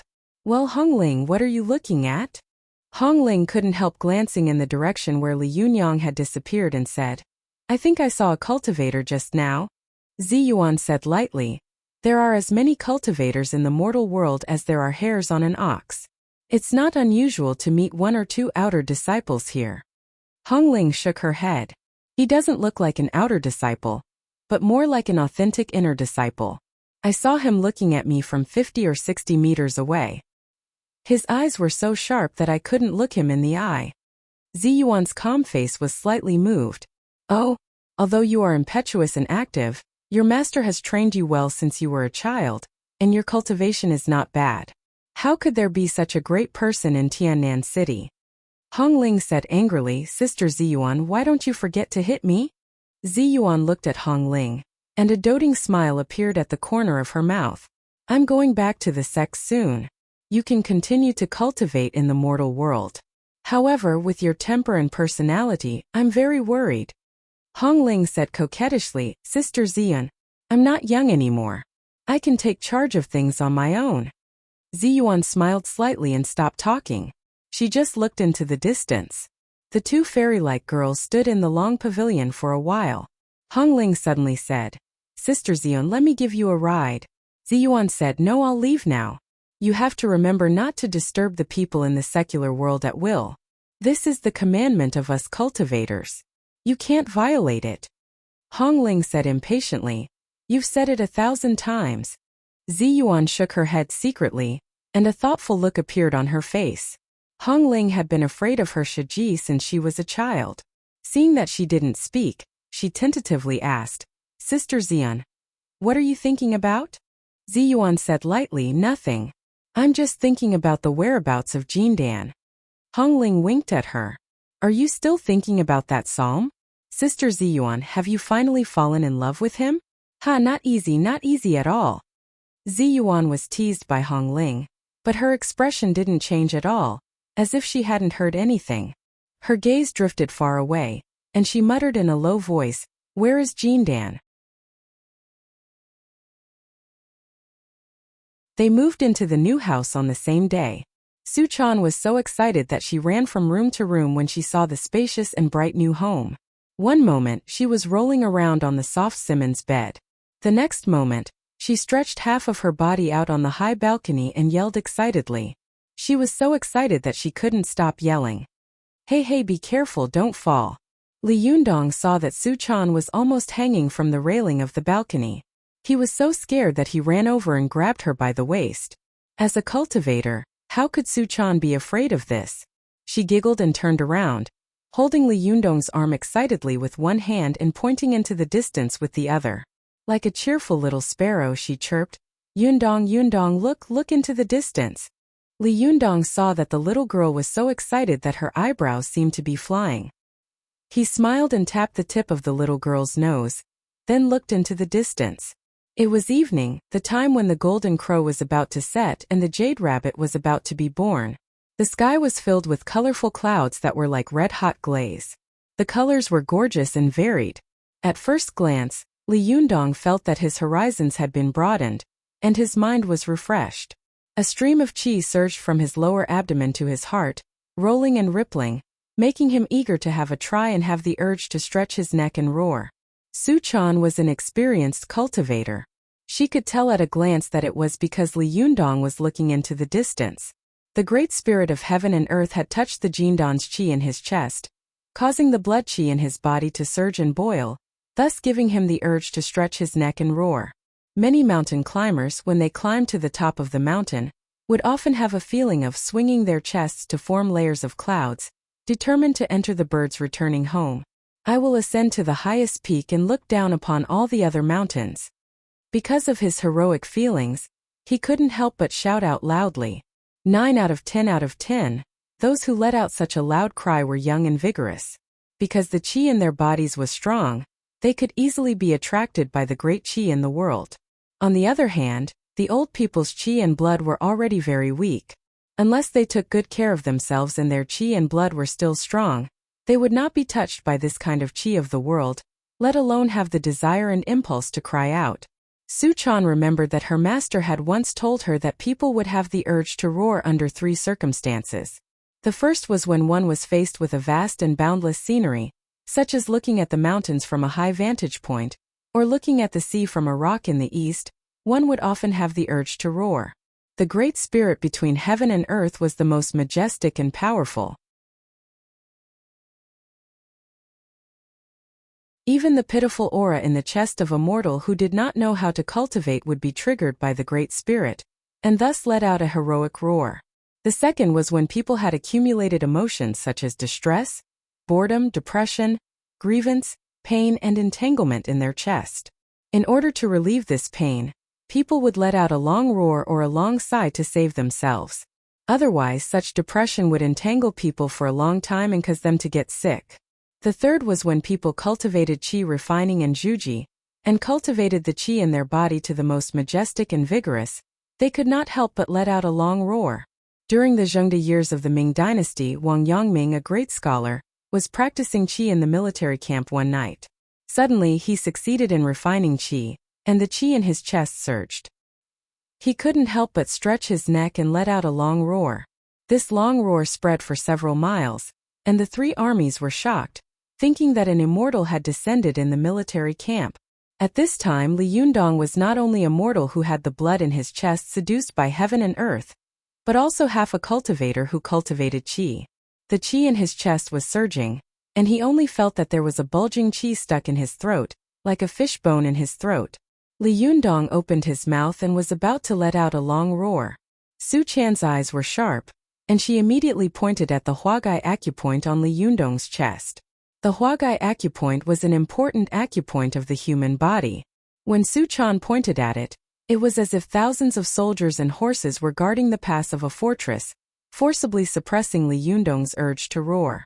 Su Chan thought to herself that was close. If Li Yundong had shouted, if there were cultivators nearby, they would have immediately heard the sound. At that time, not only would there be big trouble, but I'm afraid I would also be killed. There were many cultivators cultivating in the secular world, but most of them hid very well. Sometimes, even if 2 families lived next to each other, they might not be able to see that the other was a cultivator. Su Chan was from the Fox Zen school and was proficient in the art of hiding. She could hide the demon qi all over her body, so she dared to follow Li Yundong everywhere. But Li Yundong didn't know that if he shouted and was heard by cultivators, they would definitely come over to watch out of curiosity. But if they looked, they would definitely feel the majestic and powerful Jindan qi in Li Yundong's body. It could be said that Li Yundong had not yet started cultivating. He could rely on the power of Jindan to beat ordinary people, but if he fought against cultivators, he wouldn't even be able to beat one of their fingers. At this time, Li Yundong was like a child walking in the downtown with a golden bowl in his hand. It would be strange if the Jindan qi in his body was not coveted. Li Yundong's qi was forcefully suppressed, and his chest suddenly felt uncomfortable. However, he didn't know the trick, so he thought that he had been busy all day and was so tired that he felt flustered. He rubbed his chest and frowned. Su Chan saw the opportunity and immediately said, "Shall I give you a massage?" Li Yundong smiled and said, "You've been busy all day. You must be tired, right? Forget it." Su-chan thought for a moment and thought, at this time the yang-chi is gradually dissipating and the yin-chi is beginning to grow. If I let him practice chi at this time, the effect will not be very good. It's better to wait until after midnight. Su-chan didn't insist. She rolled her eyes and said, then what can I do for you? Cook rice and boil water? Li Yundong shivered and hurriedly said, my little lady, forget it, I'll do it myself. What do you want to eat? I'll make it for you. But that's so embarrassing, Su-chan said bashfully. You're the one who does everything. You're doing nothing, Li Yundong said with a straight face. You're doing me a favor. Su-chan pouted. You're so annoying. Then she rushed into the bedroom. Li Yundong laughed and went to the kitchen. He rolled up his sleeves and prepared to cook a delicious meal with the ingredients he had bought at the supermarket downstairs. When it was past 6 p.m., Li Yundong was done cooking 3 dishes and a soup. The two of them sat in the bright, spacious dining room. They looked at each other and smiled warmly at the same time. Li Yundong looked at the beautiful girl in front of him, and then at the spacious and stylish new home. An indescribable feeling of joy and happiness welled up in his heart. This must be the feeling of home, right? Li Yundong sighed. It's too bad this house isn't mine. I'm going to buy a house like this when I'm rich. Su-chan nodded vigorously. You'll only get better and better in the future. A house is nothing. Li Yundong didn't know that Su-chan was referring to his cultivation. He thought she was referring to his ability to make money. He laughed and pushed a dish in front of him towards Su-chan. This was Li Yundong's favorite dish, beer duck. Not only was it delicious but it also looked great. Su-chan couldn't help but drool at the sight of it. However, she was too embarrassed to eat it alone. So she just picked up a piece of duck meat and put it in her bowl. Don't be shy, Li Yundong said. Su-chan picked up another piece of duck meat, blushing shyly. Li Yundong was puzzled by her delicate appearance. Didn't this girl used to wolf down her food? Why is she acting like a pretty girl from a humble family today? I'm not used to it. Are you serious? Li Yundong tried to persuade her again. Are you afraid of getting fat? Take more. Don't tell me my cooking doesn't taste good. Don't. Before he could finish, Su-chan pushed the bowl with the 2 pieces of beer duck meat in front of him, then pulled the large plate of beer duck meat in front of her. I'm sorry, Su-chan said shyly. Thank you.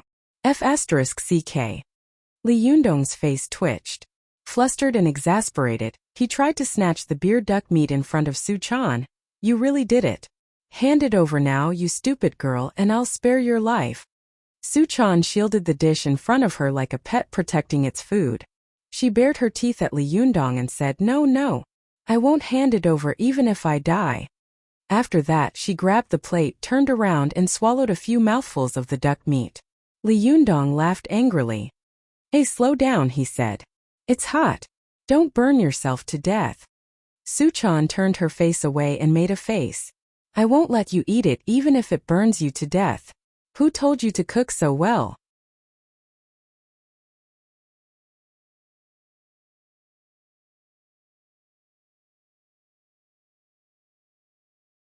Chapter 47. On the contrary, he felt that there was an indescribable force surging in his body at this time. It was as if he had endless power. He stood on the balcony and looked down at Tiannan City under the curtain of night. He only felt that his chest was full of lofty sentiments. He felt that he should conquer something, but he didn't know what he could conquer. Li Yundong was like an ignorant newborn in the face of this vast and complicated world. He didn't know what earth-shattering achievements he would achieve in the future, nor did he know that he was like a sleepy, rhythmically moving silkworm in a cocoon, silently waiting for the moment when he could break out of it. Su-chan. Li Yundong looked at the bustling night view of the city and suddenly sighed. What do you think I can do in the future? Su-chan sat with her legs crossed and leaned her head on Li Yundong's shoulder, watching the stars with him. In the future? You can do anything. Anyway, you'll be great in the future. Li Yundong smiled. How do you know? When I was kicked out by the landlord that day, I swore to myself that I would make a name for myself in the future, and show those snobs who look down on me. But now that I've calmed down, I realize that I don't know anything after so many years of studying. This university is really a tragedy among tragedies. Suchan raised her head and blinked at Li Yundong. She thought to herself, now you have great power with every move you make. You haven't practiced for a day, but the Junqi in your body has already surpassed most cultivators in the secular world. He had such a precious treasure on him, yet he was worried about his future survival. What a joke!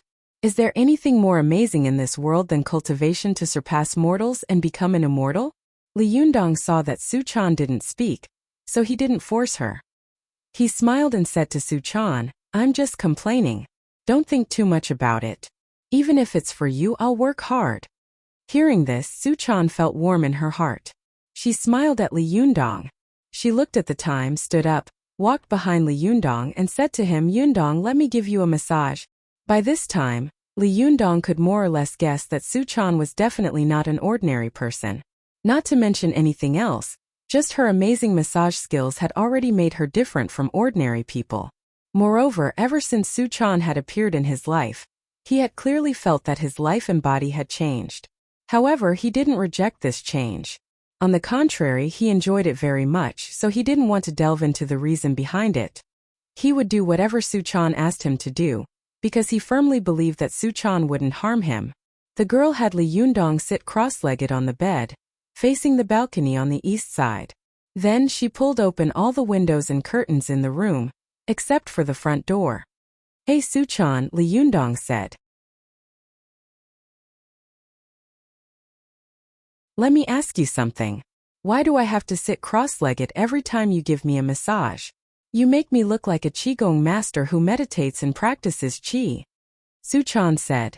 You are actually meditating and practicing Qi. Otherwise, where did the aura in your body come from? Last time in your classroom, why did you go berserk? Wasn't it because you were disturbed while you were practicing Qi?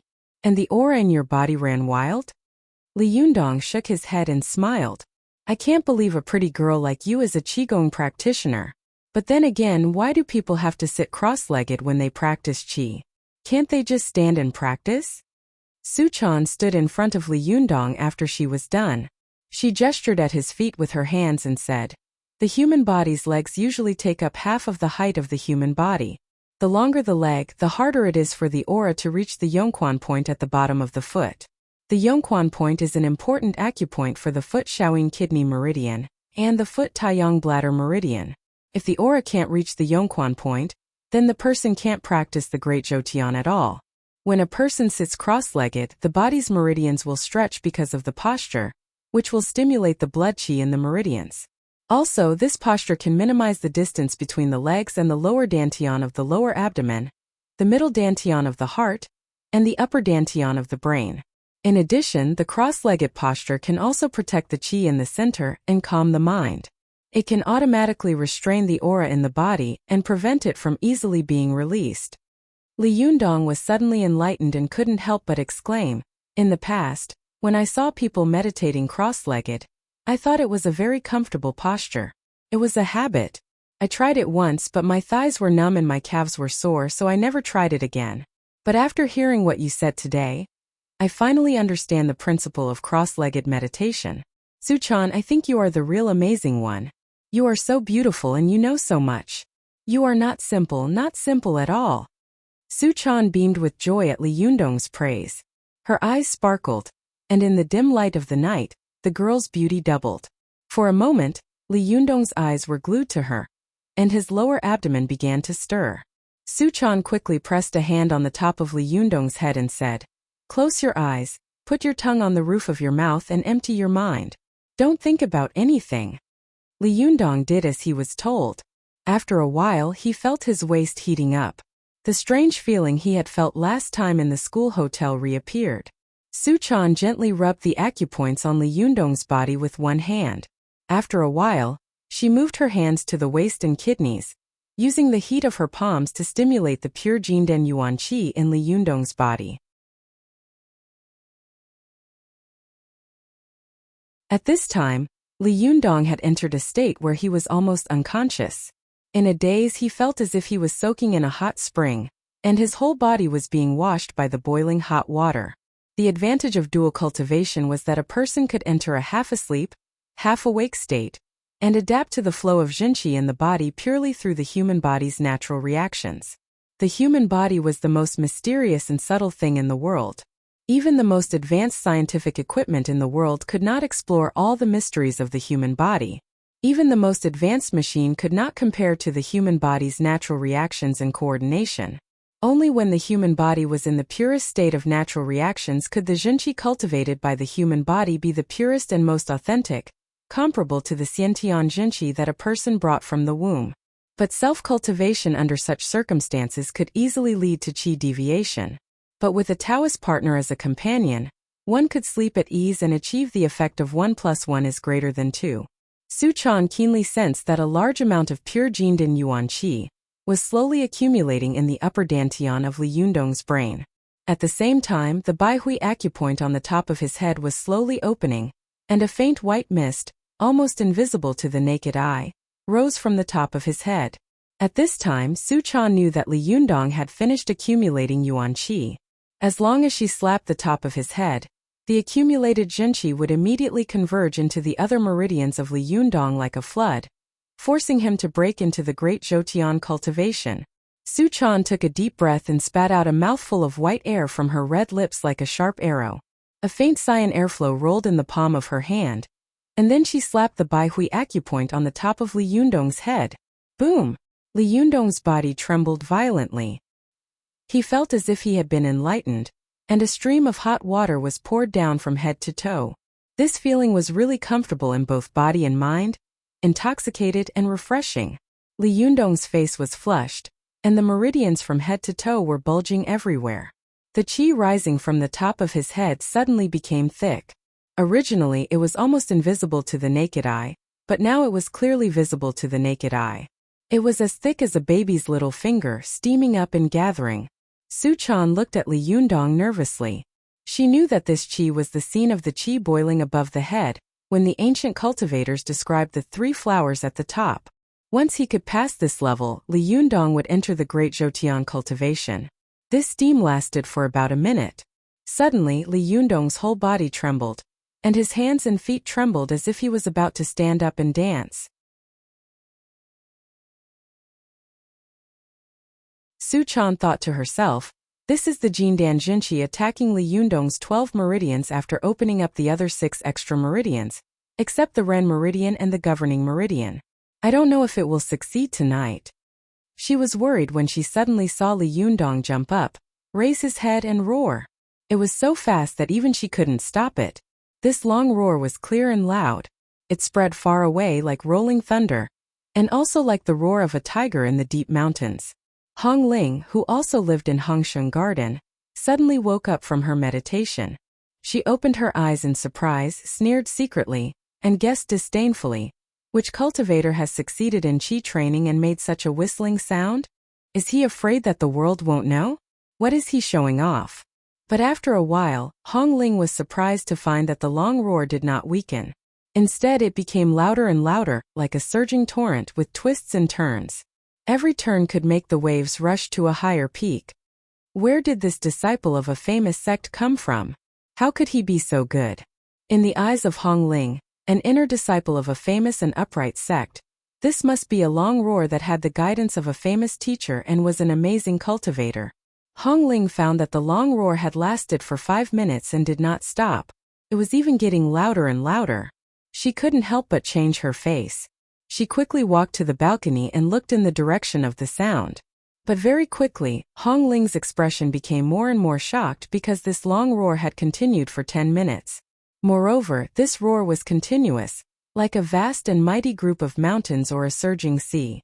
It was majestic, vast, and showed no signs of stopping.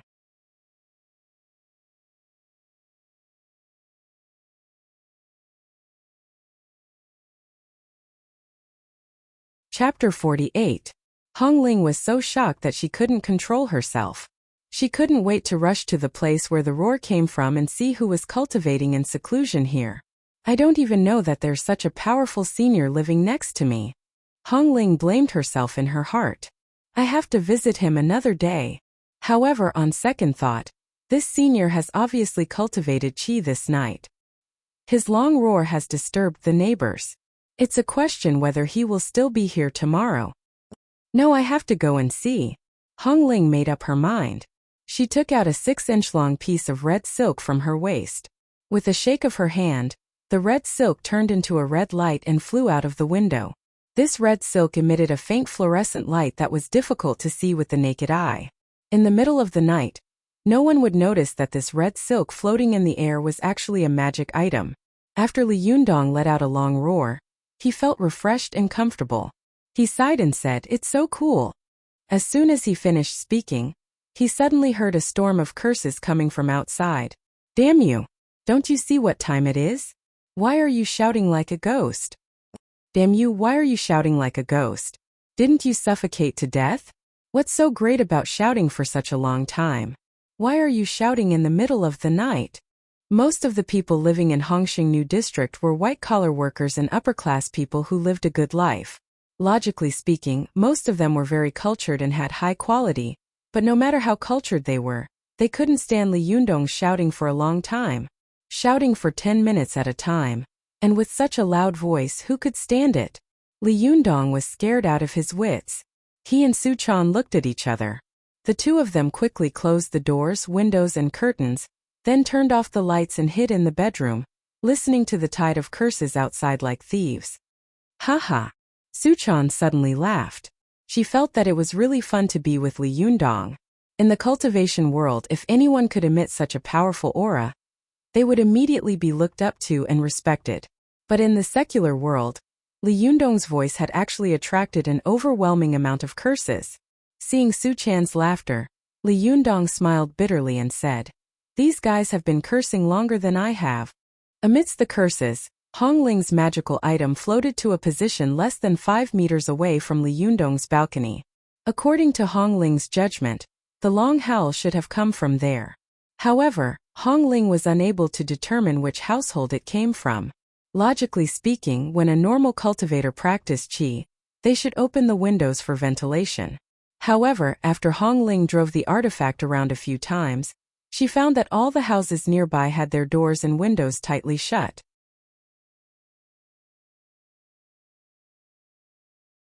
She couldn't see any clues at all. Could it be that this senior doesn't want to be disturbed? Hong Ling was a little disappointed. She drove the magic tool around a few rounds unwillingly before finally floating back. She was originally very resentful in her heart, but standing on the balcony and listening to all kinds of curses, she couldn't help but burst into laughter. She shook her head secretly and thought, the people in the secular world really have eyes but can't see the golden inlaid jade. It's incredible that such a shocking long howl could be cursed like this. However, which sect or sect does a senior with such a cultivation base belong to? Hong Ling held her chin and fell into deep thought. Li Yundong and Su Chan stayed in the room for a full 20 minutes. When all the sounds were gone, they dared to open the bedroom door and carefully poked their heads out. Finally it stopped. Oh my God! Li Yundong wiped the cold sweat off his forehead. These people are really good at cursing. They've been cursing for 20 minutes in a row, and there's no repetition. It's awesome. Su Chan laughed and said, "Who told you to shout so loudly and for so long?" Li Yundong couldn't help but say embarrassedly, "I couldn't control myself." Speaking of this, he suddenly thought of something and asked Su Chan, "What kind of massage technique is this? Why did I have such a big reaction after the massage? You make me look like Ultraman." Li Yundong couldn't help but be a little shocked when he thought that he had actually shouted for so long in one breath. Su Chan thought to herself, what is this? Renyuan Jindan is called the elixir of life. How can it be undeserved? When you succeed in the Zhuji phase, you will be even more powerful. But with your current situation, you have finally succeeded in entering the Great Zhou Tian. Su Chan pulled Li Yundong into the living room and said excitedly, "Try punching me now." Li Yundong was very surprised and said, "Here? Now?" Su Chan nodded vigorously. "Yes." Li Yundong said, "Well, where do you want to punch?" Su Chan said, "Anywhere is fine." Li Yundong nodded, but this time he was careful. He stayed away from all kinds of appliances and furniture, and punched the empty space on the balcony. As soon as he swung his fist, a majestic qi gushed out of his fist, and the wind in the room whistled loudly. The glass on the balcony, which was a few meters away, broke with a bang and fell to the ground with a crash. A few pieces of glass also fell downstairs, causing a sudden burst of shouting and cursing. Li Yundong was shocked and couldn't help but look at his fist. How is this possible? What is going on? Su Chan was so happy that her eyes turned into crescent moons. She thought to herself, this is great. He has also completed the Great Zhou Tian. Renyuan Jindan is really powerful. Li Yundong is really making rapid progress. If other cultivators find out about this, won't they die of envy? Now Li Yundong had completed the cultivation of channel expansion, qi condensation, and free movement. He had entered the advanced realm of the second qi refining. Next, Li Yundong only needed to complete the 3 subjects of introspection, visualization, and lotus throne. Then he could break through the second qi refining and enter the third qi refining realm. And as long as Li Yundong completed the spirit concentration realm, he would face the most important hurdle for cultivators, the Zhuji phase. As long as Li Yundong succeeded in the Zhuji phase, he would be a cultivator who had entered the next level. Su Chan's thoughts were a little far-fetched. When Li Yundong succeeded in the Zhuji phase, she would probably be able to tell him about her life, right? At that time, she could also go on a trip with him to various famous mountains and rivers to cultivate, and become a pair of immortal Taoist companions who would be the envy of others. Su Chan's thoughts were a little far-fetched. The corners of her eyes were soft, and her heart was surging, her thoughts lingering. She couldn't help but feel a little weak when she thought about it. She softly fell into Li Yundong's arms. Li Yundong's mind was full of questions, but when he saw Su Chan falling toward him, he subconsciously reached out to catch her. Girls were light to begin with, and when they became emotional, they became even more soft, as if they had no bones. Under Su Chan's guidance, Li Yundong successfully broke through the Zhuji phase and entered the advanced realm of qi refining. At that moment, the yang qi in his body was boiling and surging, full and vigorous. Su Chan had a body of extreme yin, and as soon as it came into contact with Li Yundong's vigorous yang qi, her eyes became even more seductive, and she let out a moan. Li Yundong felt like his head was about to explode. The beauty in his arms was like a whirlpool of an abyss, pulling him in. He unconsciously lowered his head and pecked the girl's small cherry-like mouth, as if it was jelly. Su Chan giggled and twisted her body. She stuck out her lilac tongue and licked his lips. Then she quickly retracted her head and giggled as if she had just pulled off a terrible prank.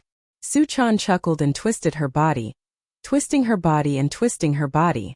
The little fox was like a dancing flame, causing Li Yundong's body to surge with desire. He chuckled and bent down to pursue her. The two of them tangled with each other for a while. Su Chan panted and put her hands on Li Yundong's chest. No, no, no, she whispered. Li Yundong felt like his body was on fire. He smiled bitterly and said, no way. I'm about to burn up. Don't you know that? Su Chan chuckled. Her seductive demeanor made Li Yundong want nothing more than to have sex with her. She saw that Li Yundong's eyes were gradually losing his sanity and becoming more and more animalistic. She immediately said nervously, Yundong, you can't. You really can't.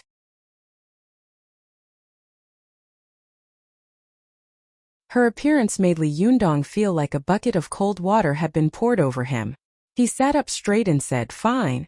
Su Chan saw that he was unhappy, so she hugged him and kissed him. Then she rubbed his shoulders and back. At least not now, she said. Li Yundong could see that there was a hidden meaning in Su Chan's words.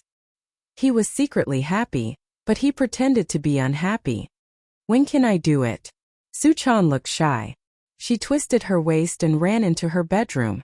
Before she closed the door, she turned her head and smiled. I'm not telling you. You can guess for yourself. Li Yundong's heart skipped a beat. He felt that this girl was simply a seductress who specialized in subduing all men in the world. From head to toe, there was not a single part of her that was not charming. Even a look from her could make people burn. Ah, this is probably a beautiful and happy cohabitation, right? Li Yundong thought of some soap operas he had watched and couldn't help but sigh. He felt proud and satisfied. From then on, the prince and the princess began living together shamelessly. Li Yundong whispered with a smile. He walked to the balcony and looked at the broken glass. He couldn't help but smile bitterly. Well, I just moved in and now I'm breaking it again. I have to find someone to fix it tomorrow. However, when can I push down this greedy little beauty? Li Yundong fell on the bed and sighed. He felt that he was really useless. All he wanted to do was sleep with the little girl. But Su-chan was also rolling on the bed with the pillow in her arms. She was not thinking about the things that happened in Mount Wu.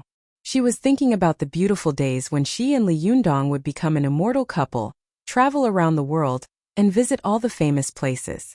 Thinking about the beautiful things, the girl couldn't help but giggle, hugging the pillow, her eyes full of longing for a beautiful future. The two of them tossed and turned in their own rooms that night, unable to sleep. They didn't fall asleep until late at night. The next day, Li Yundong was woken up by the ringing of his cell phone. He grabbed the phone in a daze and said impatiently, "Hello? I'm sleeping now. If there's something to report, if there's nothing to report, the court is dismissed."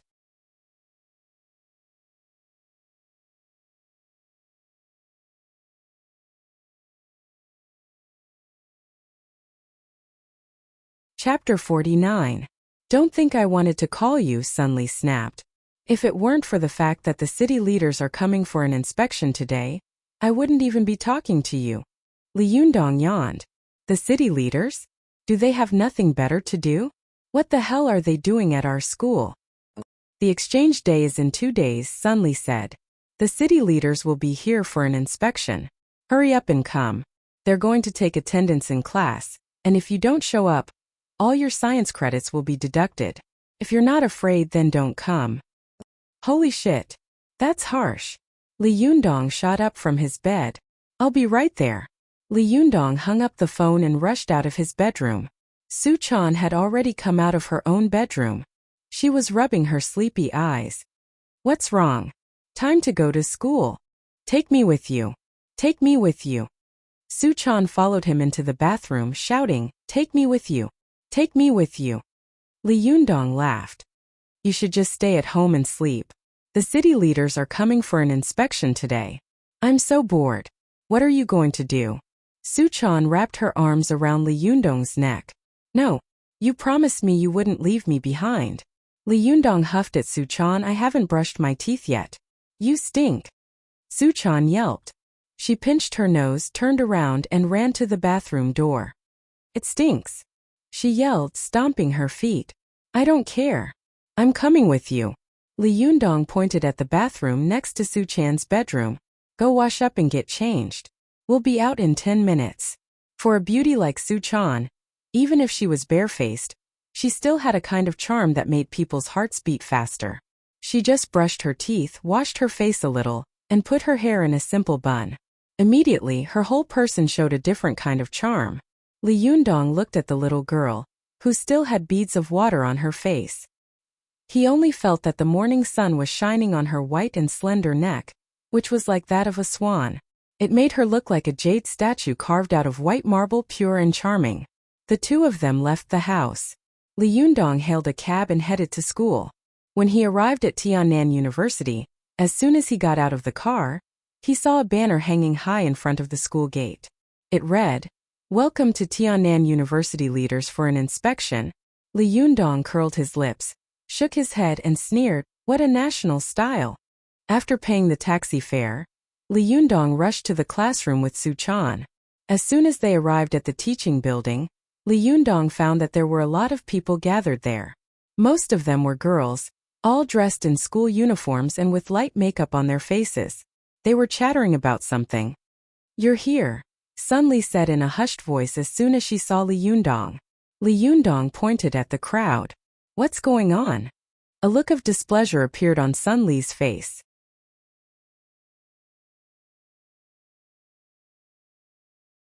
Don't even mention it. I don't know which idiot came up with the idea to have our students dress up as hostesses and greet the leaders. Li Yundong laughed and said, You're really talented. Sunli rolled her eyes. How dare you gloat over my misfortune? Beware of retribution. Li Yundong smirked. There's no way they're going to make me a hostess anyway. Sunli shook her head. Oh, I admit defeat. You really don't care what happens to you. I'm going to get back to work. Don't cause any more trouble today. If anything goes wrong, even God won't be able to save you. Li Yundong sighed. It's not that I want to cause trouble. It's just that a man like me always causes trouble wherever he goes. Sun Li burst into laughter. You're so shameless. As soon as Sun Li left, Feng Na showed up. She spotted Li Yundong and ran over to him with a surprised expression. You're here too? I've been looking for you for a long time. Li Yundong smiled. What can I do for you? The round-faced beauty sighed. Well, I'm here to see Zhao Yujian. Li Yundong froze for a moment. Then he remembered that he had injured Zhao Yujian. He sighed inwardly. How could I have forgotten about this guy? See him? Li Yundong asked. Yeah, Feng Na said.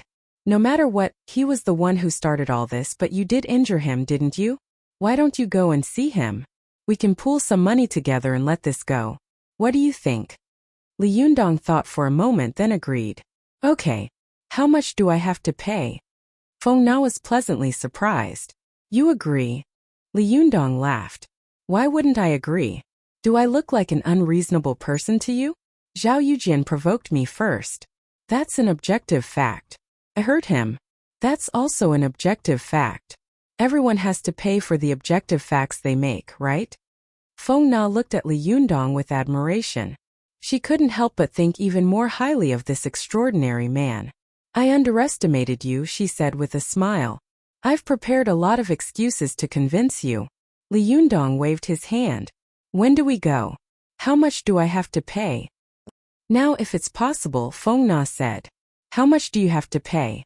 That's up to you, isn't it? You're the mastermind. As she spoke, Feng Na winked at Li Yundong and laughed gloatingly. Li Yundong smiled bitterly and touched the bank card in his pocket. He sighed to himself. Ugh, I'm going to lose money again. Money really isn't money these days. By the way, Li Yundong said to Feng Na, didn't the city leaders say they were coming for an inspection later? I can't believe you didn't get hired to be a greeter. Feng Na put a finger to her lips.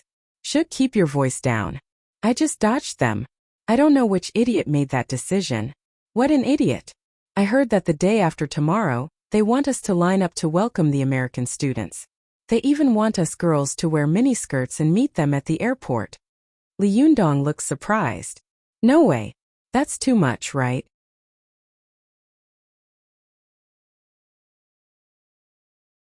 It's like the President of the United States is visiting. Is it really necessary? Feng Na had a look of disgust on her face. That's right. It was supposed to be a good thing, but why do I smell a whiff of foreign worship and servility? Li Yundong chuckled. He was about to say something when he heard a voice from the side. Hey, what are you two girls doing here? Why don't you change into your uniforms? We're still missing 2 people. The 2 of them turned around and saw a middle-aged teacher shouting at them. Come on, Li Yundong said with a sigh. Don't go anywhere. It's all your fault, Feng Na grumbled. Look at you now. You really got hired, didn't you? The middle-aged teacher walked up to Li Yundong and saw Su Chan standing next to him. His eyes widened and he nearly drooled. How could there be such a beautiful girl in our school? He thought to himself. Why didn't I know about this? Feng Na cleared her throat. Mr. Liu, Feng Na said. We still have something else to discuss, Feng Na said, coughing dryly. Mr. Liu, we still have other things to discuss. Teacher Liu came back to his senses and coughed dryly with a straight face. If you have something to do, you can go ahead. However, this girl should stay and be a greeter. We are in need of someone to present flowers to our leaders and foreign friends. This girl meets all the requirements. That's not necessary, Mr. Liu, Li Yundong said bluntly. She's not a student of our school. She's my girlfriend. Mr. Liu froze for a moment, then looked disappointed and angry. Not a student of our school? Then why did she come in? Li Yundong couldn't stand the teacher's sanctimonious hypocrisy. He sneered. Since when did Tiannan University become a closed university? Outsiders aren't allowed to enter or leave. Mr. Liu's embarrassment turned into anger. How can you talk to a teacher like that? What's your name? Which faculty are you from? Li Yundong sneered. Li Yundong, a sophomore in the Chinese Language and Literature department. What? You want to fire me? You're not the first teacher to do that. Mr. Lu was so angry that he almost jumped up. Fine. Fine. Li Yundong sneered. Fine. Fine. If there's nothing else, I'm leaving. Li Yundong waved at Feng Na. Hey, are you coming or not? Feng Na's eyes widened in shock. She had never imagined that Li Yundong would be so angry. He actually got into a fight with his teacher just like that. How dare you? Feng Na said. She turned around to look at Mr. Lu, who was still cursing and swearing at Mr. Lu. How dare you go against a teacher? You're so strong. You're my idol. Li Yundong sneered. Look at the way he looked at Su Chan just now. I'm already being nice by not beating him until he can't even take care of himself. How dare he call himself a model teacher? Su Chan didn't stay idle either. She fanned the flames. Do you want me to go kick his balls? Li Yundong and Feng Na felt a chill run down their spines. Calm down.